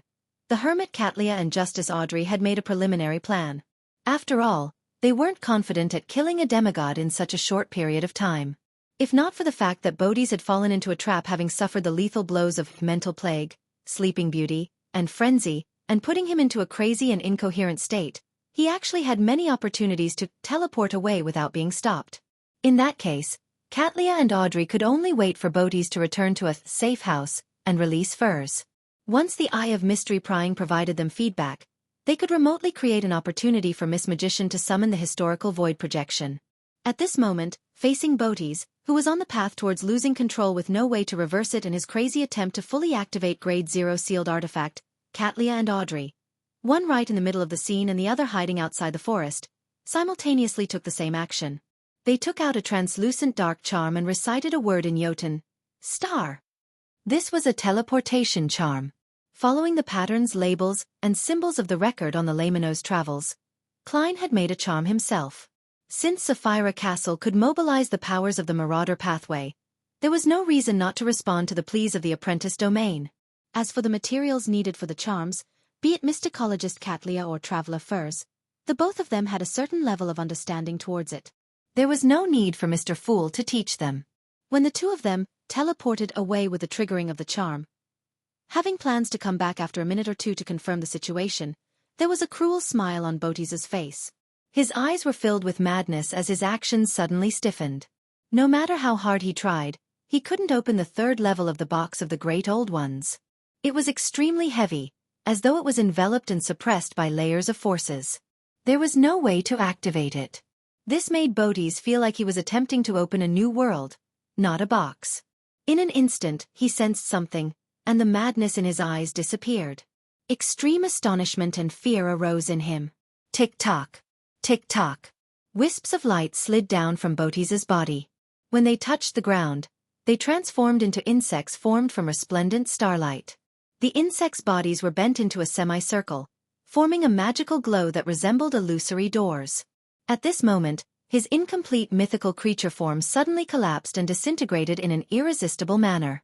The two eyeballs of his eyes landed on the ground and were stained with dust. These two eyeballs were frozen with an indescribable look of horror. They were maintained perfectly, completely different from the other parts of his body.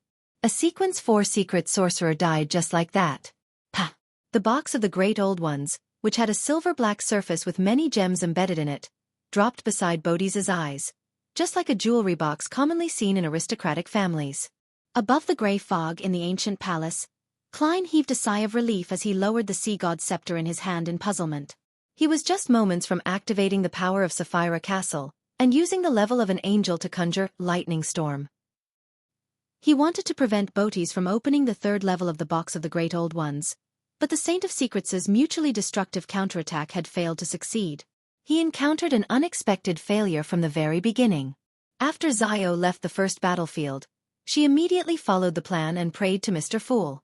With this, Klein found an opportunity to enter the world above the grey fog. Through the crimson star corresponding to the Hermit and Justice, he monitored the battle. As she moved to the second battlefield, Audrey found an opportunity to pray, so that Klein could use her crimson star to directly interfere with the real world. This was also the reason why Audrey had arrived at her destination later than the Hermit Catlia. According to what a road said, the third level of the box of the Great Old Ones contained something very terrifying. I thought that the true creator had given it to him in order to create a terrifying disaster at the critical moment, so as to showcase the true colors of an evil god. Who knew that it couldn't be opened? Klein glanced at the crimson star representing the magician and discovered that it was covered in a layer of black ash. It seemed to have coagulated, making it impossible for him to see the scene inside to confirm Miss Magician's condition. This was the first time he had encountered such a situation, evidence of how high a level and odd the box of the Great Old Ones was. As for Sleeping Beauty magic and the Spear of Longinus that he saw, he came up with some ideas. After learning of the powers of mystical reenactment at the private gathering, Klein overturned his speculations about the fairy tale magic that Bernadette had. He had originally believed that the Emperor had specially created the stories for his daughter based on the fairy tales on Earth, or that after Bernadette's father passed away, she had deliberately reenacted the fairy tales he had told her about as a way to express her grief. From the looks of it, the answer likely wasn't this. Some of the fairy tales before the first epoch might have been mysterious. This meant that those fairy tales originated from mysterious incidents that had happened in real life. They were spread among the people and gradually became stories. They were recorded down by writers and further embellished. This corresponds to the prophecy regarding the time when the stars are right. Mystery and has never left and has always been around. It was just that in the Earth era before the first epoch, they were suppressed by some kind of power or sealed. If that's really the case, some of the legends and stories on Earth can be explained from another angle. It's no wonder there's a Spear of Longinus. I wonder if the Chinese fable of the ethereal utopia, Peach Blossom Spring, is involved in mystery. I'll tell Ma'am Hermit later and see if she can create new magic according to this. I wonder if Bernadette became a mysticologist before the Emperor perished.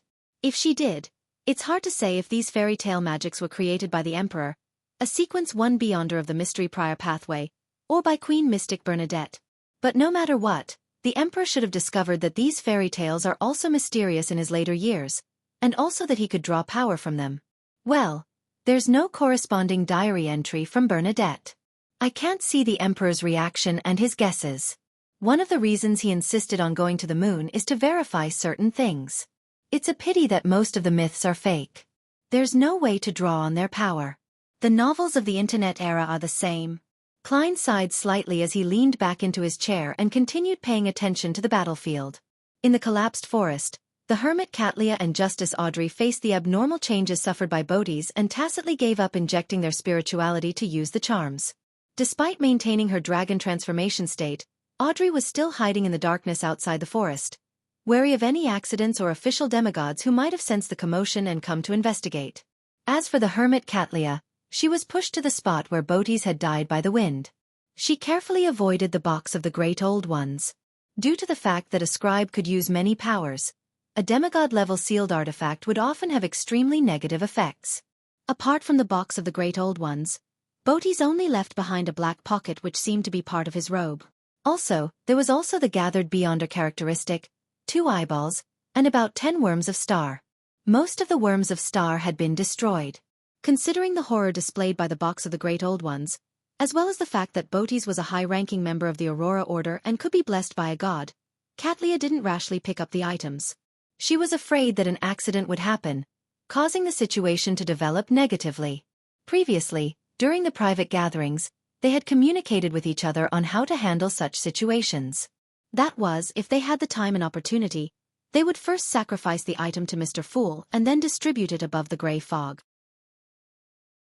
After all, many items might bring about unknown dangers if they were to come into contact with items with unknown negative effects. And there was a high probability that Bodhis had a Grade 0 sealed artifact.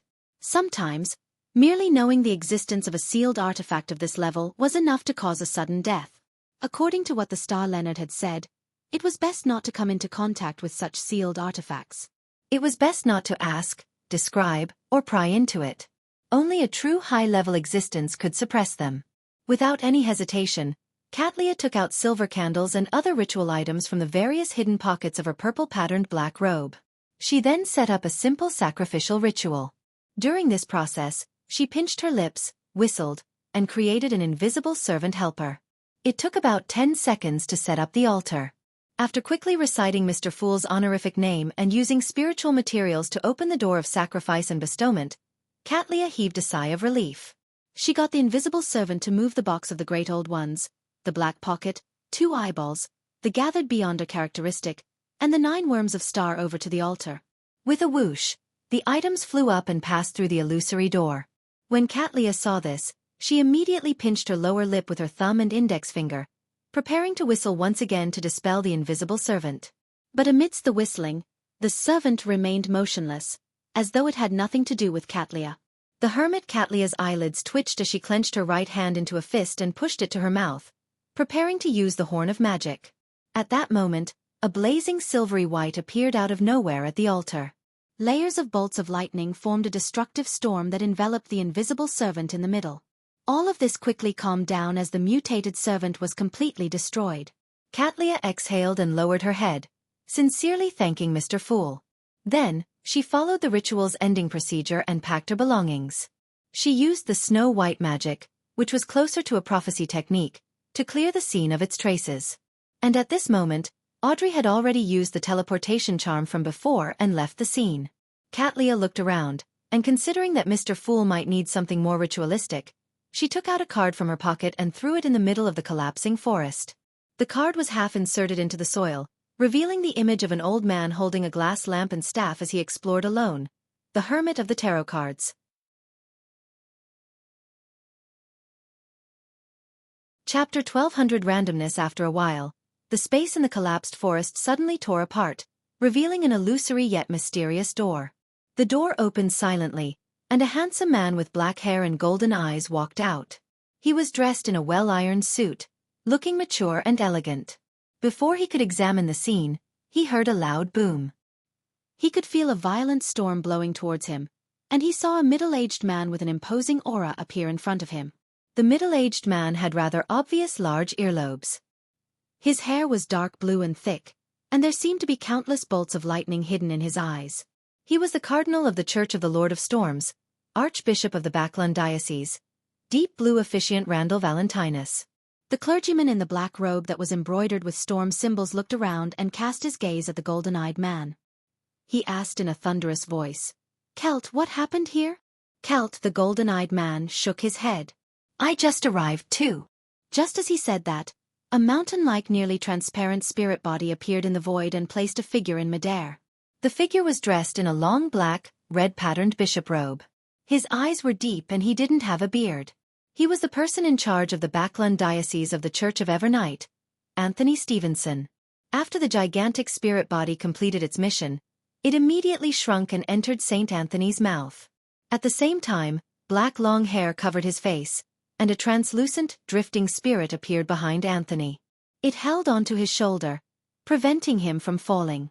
In the next second, a turbulent flow of air rushed over from the Baklan city and pushed a figure towards this area at high speeds.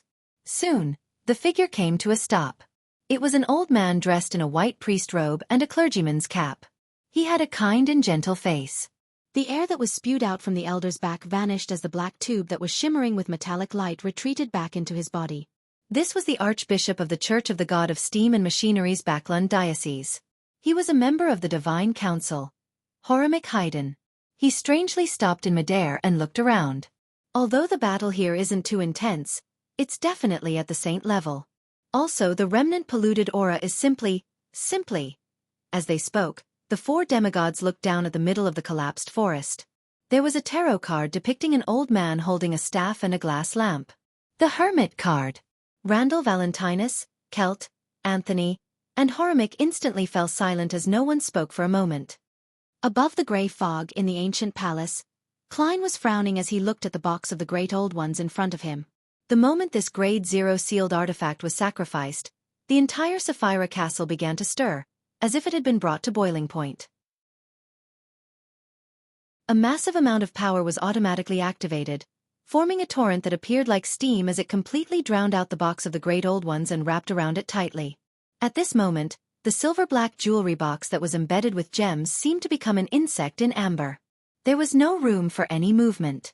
Previously, Sapphira Castle was triggered when I spied on the true gods or kings of angels and when I was injured. This is the first time it has experienced such changes due to an item from external sources. Klein couldn't help but raise his right hand to wipe away the non-existent sweat. Frankly speaking, he was still a little afraid. He felt that he had been a little carried away after gaining initial control of Sapphira Castle. In the past, he didn't dare let a Grade 0 sealed artifact enter this place. And this time, because it didn't involve a uniqueness, and with how he had improved compared to the past, this gave him the thought of making an attempt. Thankfully, it's under control. In the future, I'll have to tell Ma'am Hermit and the others that they can't pick up anything and sacrifice it to me. I'm not a rag and bone man. After muttering a few words, he began inspecting the box of the Great Old Ones. He remembered that Miss Magician was still inside the sealed artifact, so he planned on figuring out the situation of the box of the Great Old Ones as soon as possible so as to prevent the bait from dying due to wasting time. This sealed artifact's level is very high. A Rhodes's understanding of it is rather limited. I'll still have to do it myself. From the looks of it, as long as I don't attempt to divine what the third level is or attempt to seek out the source of the power, the danger is acceptable or even non-existent. Klein made a preliminary assessment based on his spiritual intuition. Immediately following that, he conjured a pen and paper and began doing a divination. After an unknown period of time, he finally opened his eyes and muttered silently. The first level can allow the interior space to switch locations with the target's area and miniaturize the corresponding scene, turning objects into toys. This is an ability that can barely be made use of. The living beings that have been turned into toys must be released within 24 hours. Otherwise, they will be permanently converted. Even their spirit bodies will never enjoy an eternal rest. It's very easy to release them. As long as a specific region is chosen, one so small that it's almost devoid of any living creatures, swapping it with the interior space will do. There is a limit to the scope of this ability. It reaches its limit with a city the size of Backlund. Why did I use Backlund as an example? The second level records different scenes. There are the abyss, cosmos, and all sorts of places. It allows the wielder and the living beings within a certain range to directly move to the target area. This problem is it's random. A small portion can be designated by the wielder, thus releasing the corresponding location. Most of the time, the chosen location will change, and the destination of the final destination will be unpredictable. As for when the designated location will be effective and when an anomaly happens, there's no way to know. Besides, this seems to be something that can't be affected by good luck. Or perhaps, good luck cannot affect those below sequence 0. This means that I can't use this box of the Great Old Ones' Beyonder power to directly transfer the City of Silver out of the Forsaken Land of the Gods. Sigh, if I can, my miracle invoker ritual will be very simple. I'll try and see if making them into toys will work later. The third level is very dangerous, very, very dangerous. I won't take the risk to pry into its secrets. No, this should be called courting death. The negative effects of the box of the Great Old Ones are very simple. It's just that the wielder will randomly vanish, suddenly die, or mutate. If there are no holders, the living beings in the surrounding areas will encounter terrifying matters one after another depending on their distance from it and their sizes. The maximum range is the same as the first level. These Grade 0 sealed artifacts can destroy cities wantonly, killing hundreds of thousands or even millions. It's no wonder they are given the highest ceiling. One is not to ask, describe, or pry into them. Where did the entities that vanished go? This seems to have something to do with the scene of the second level. The reason why the Saint of Secrets dares to move around with this sealed artifact is because he had the blessings of the Angel of Fate Ouroboros. He can reduce the negative effects to a minimum, but even so, he didn't dare to hold on to it for too long because the blessings would wear off. It looks like the reason he didn't manage to recover his lucidity ahead of time and find a chance to teleport away had to do with his luck turning bad. It's really hard to kill saints that are valued by a huge organization. I must say that Ma'am Hermit is considered experienced and clear-headed. She didn't make any rash contact with it. Instead, she created an invisible servant to hold it. Furthermore, she sacrificed this Grade 0 sealed artifact to me in the shortest time possible. In theory, I can summon a historical void projection to hold this item. After all, it doesn't matter if it dies, vanishes, or mutates. However, the usage time cannot be guaranteed, unless I get Will Septon's blessing. The way to seal it is to put it into the spirit world, and that's not enough. It has to be a space that has been distorted and hidden in the spirit world. Then, ordinary water has to be poured into it regularly, allowing the box of the Great Old Ones to play with microbes every day. With so many living beings, it can last for a very long period of time. With this train of thought, there are still many methods to seal it. After roughly figuring out the exact situation of the box of the Great Old Ones, Klein looked at the Grade 0 sealed artifact and felt that the third level no longer seemed as dangerous and impossible to open as before. He vaguely believed that as long as he extended his hand and removed the seal placed onto it by Sapphira Castle, he could easily open the third level of the box of the Great Old Ones. What a strong temptation! Klein retracted his gaze and waved his hand, causing the box of the Great Old Ones to fly towards the junk pile in the corner. Regardless of whether it was a Grade 0 sealed artifact or not, head over there to be quarantined and get a hold of yourself. As a terrifying Grade 0 sealed artifact, one has to have a number to show its importance. Unfortunately, I don't know how many Grade 0 sealed artifacts the 7 churches have obtained. It shouldn't exceed 50, right? Yes, the box of the Great Old Ones can be temporarily named 0 to 61. I'll adjust it according to the situation in the future.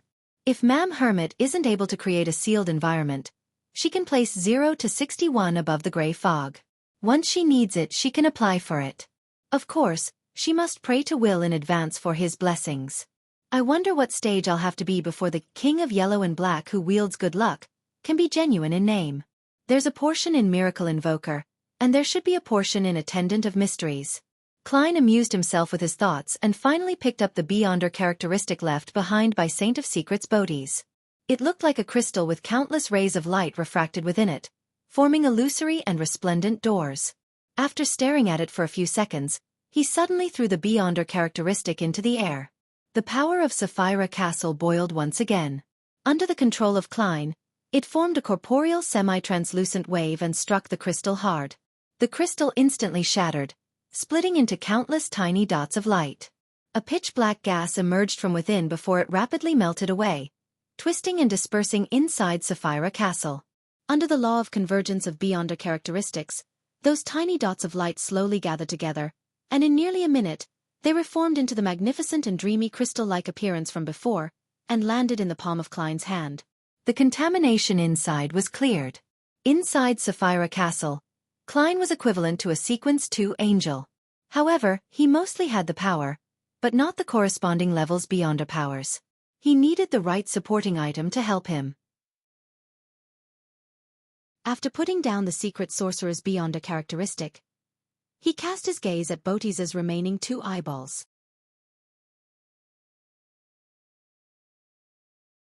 Chapter 1201 Professional. The pupils of Botis's eyes had already turned deep black, and they were frozen in a look of indescribable fear. It made Klein's heart palpitate when he saw it, as though he could feel the intense changes in Botis's emotions before his death. After a series of inspections, together with divination, he confirmed that these 2 eyeballs didn't contain any beyonder characteristics, but they contained a strong corruptive force and a power that came from an unknown source. It could be used as a medium for curses, and it could directly affect the target. It was a rather dangerous spiritual material with an extremely long expiry date. I can't bring it with me for extended periods of time.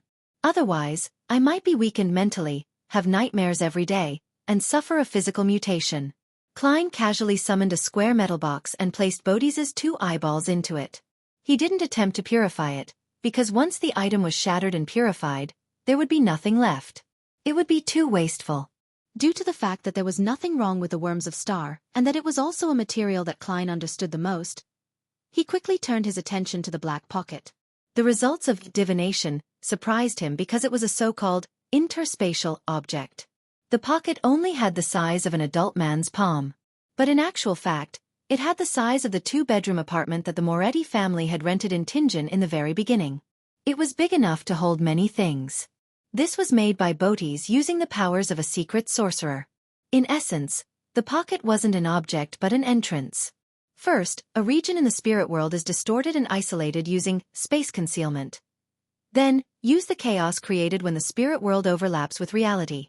As long as there are proper coordinates, one can directly reach their destination, opening the door to that hidden area and entering this pocket space. This is very similar to the method needed for sealing the box of the Great Old Ones. However, one door is in the spirit world, while the other is in the real world. This results in a sealed artifact or mystical item inside the interspatial pocket to also affect the wielder. From the looks of it, it doesn't seem to be of much use, as it can't eliminate the negative effects. Besides, I'm in the forsaken land of the gods and can't connect to the spirit world. There's no use to having such a pocket. Also, I have to reinforce the power of space concealment from time to time. Otherwise, it will gradually lose its effectiveness.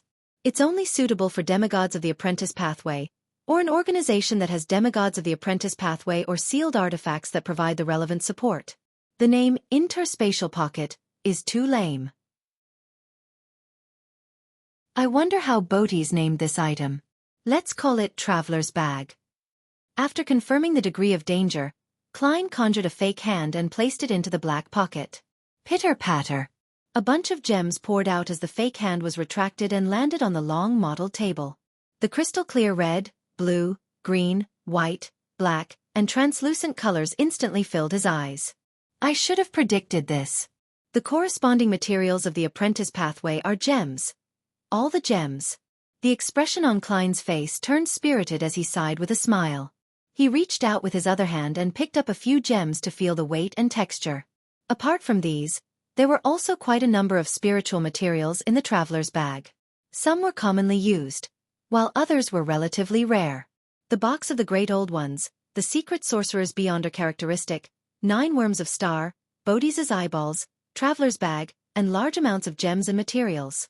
This operation can be considered quite a harvest, enough for everyone to split it fairly. Unfortunately, Botis had the ability to record beyonder powers and certain states.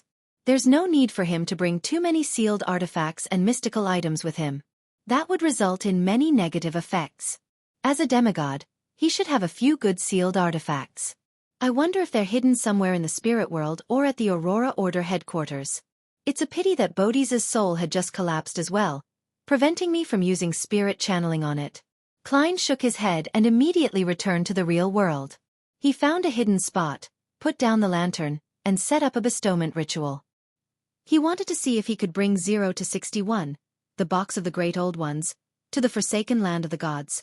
If he could attempt transforming the entire city of silver into toys and placing them on the first level of the sealed artifact. He could directly send it to the outside world through the sacrificial and bestowment rituals. This way, he could bypass the giant king's court and dark angel Sasrar, and could ingeniously complete the miracle invoker ritual. After performing a series of tasks, Klein was done with his preparations as he reached out his right hand. He pulled out another himself before his actual body leaped into the fog of history, and hid in the void of a time before the first epoch. He was worried that the box of the Great Old Ones would cause a random death the moment it passed through the sacrificial and bestowment door. In the fragments of light deep in the grayish-white fog, Klein took 4 steps counterclockwise and returned above the gray fog, responding to his own prayers. After the mysterious ancient door of sacrifice and bestowment took form, he slowly opened it. He waved his hand, summoning the box of the Great Old Ones that was enveloped by layers of forcers, throwing it into the gap behind the illusory door, towards the boundless darkness behind the door. At that moment, the void's darkness suddenly became corporeal, as though it formed an invisible barrier that blocked the door that had just opened. It floated in midair, unable to move forward. Klein frowned slightly as he watched this scene. He tried to stir the powers of Sapphira Castle and use the power at the level of an angel to push it forward, but he was unable to get the box of the Great Old Ones to break the barrier. Indeed, the forsaken land of the gods is sealed. It's just that I'm closely related to Sapphira Castle, so I could use it to respond. However, this cannot exceed a certain limit. Klein nodded slightly. He retrieved the box of the Great Old Ones and threw it onto the junk pile. Then, he conjured the World Gairman Sparrow and got the fake person to give the detailed information of the box of the Great Old Ones to Ma'am Hermit and Miss Justice. This was to remind them to bring the box of the Great Old Ones back to the real world within 24 hours, and to release the magician furs. While doing so, Klein had informed Miss Justice to sacrifice some top-grade ice cream to the Snake of Fate's Blessed before praying for the bestowment of the box of the Great Old Ones. As for the hermit Catlia, she didn't need to make any external requests due to her having brief luck. However, she needed to complete everything within a few minutes and sacrifice the box of the Great Old Ones above the grey fog once more. Backlund, in the border between East Borough and the bridge area, in an apartment that had been in disrepair for years. Leonard, who was wearing red gloves and a black coat, was leading his team members to check the scene. As the reserve force of the Church of Evernight, they were undoubtedly filled with energy at nearly 10 at night. Captain, there's a serious crack on the walls here. Some of the walls have even been shattered. This apartment might not hold after the hurricane season next summer. The wine-red-haired Cindy came over and reported to Leonard. Leonard scanned his surroundings with his green eyes and nodded slightly. Thankfully, this place is dangerous to begin with, and it has been abandoned for a long period of time. However, it's very strange that even tramps don't live here. Cindy thought for a moment and said, Captain, do you mean that there are beyonders using this apartment, so they're secretly chasing away the tramps who sleep here? Another red glove, Bob, happened to be checking the bottom of the wall and casually added, and then, they had an internal strife that developed into a battle. Something was then ignited? That possibility can't be ruled out, Leonard answered in a professional manner. But have you noticed? Every place in this room has signs of corrosion, and there's a lack of the remnants left behind by tables and chairs that should exist. It looks too empty. This doesn't look like something a low or mid-sequence beyonder can create. I suspect that it might involve a higher level of power. After a series of inspections and discovering many abnormalities, the Red Gloves team under Leonard failed to find any further clues.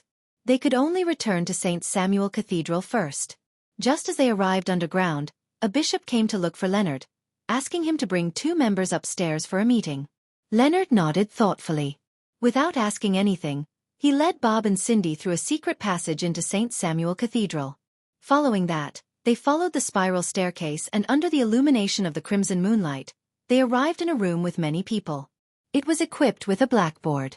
With just one glance, Leonard realized that there were quite a number of people who had worked with him before. They were from the mandated Punishers, the Machinery Hivemind, and MI9. Then, he noticed the 3 demigods, Horamic Haydn, Randall Valentinus, and Anthony Stevenson, as well as a black-haired, golden-eyed man who was clearly at the same level as them.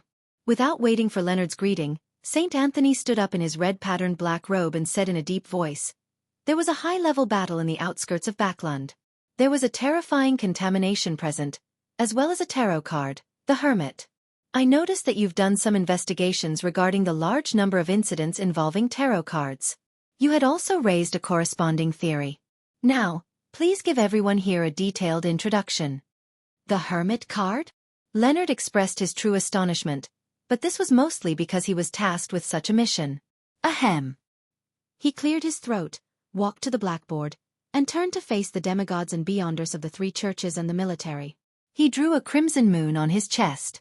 After organizing his words, this red glove captain said solemnly, "In the past 2 to 3 years, the incident involving tarot cards that really caught our attention was because of Lenivus's death.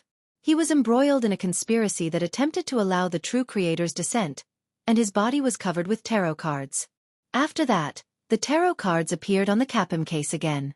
However, this time, there was a change in the arrangement of the tarot cards. It emphasized judgment and the emperor. Back then, I linked these matters to an organization that suddenly believed in the Fool in Backlund. As you know, the Fool is the starting card of the tarot cards." This bold guess made several demigods and many other beyonders nod slightly. They felt that this might indeed be related to some level of mysticism.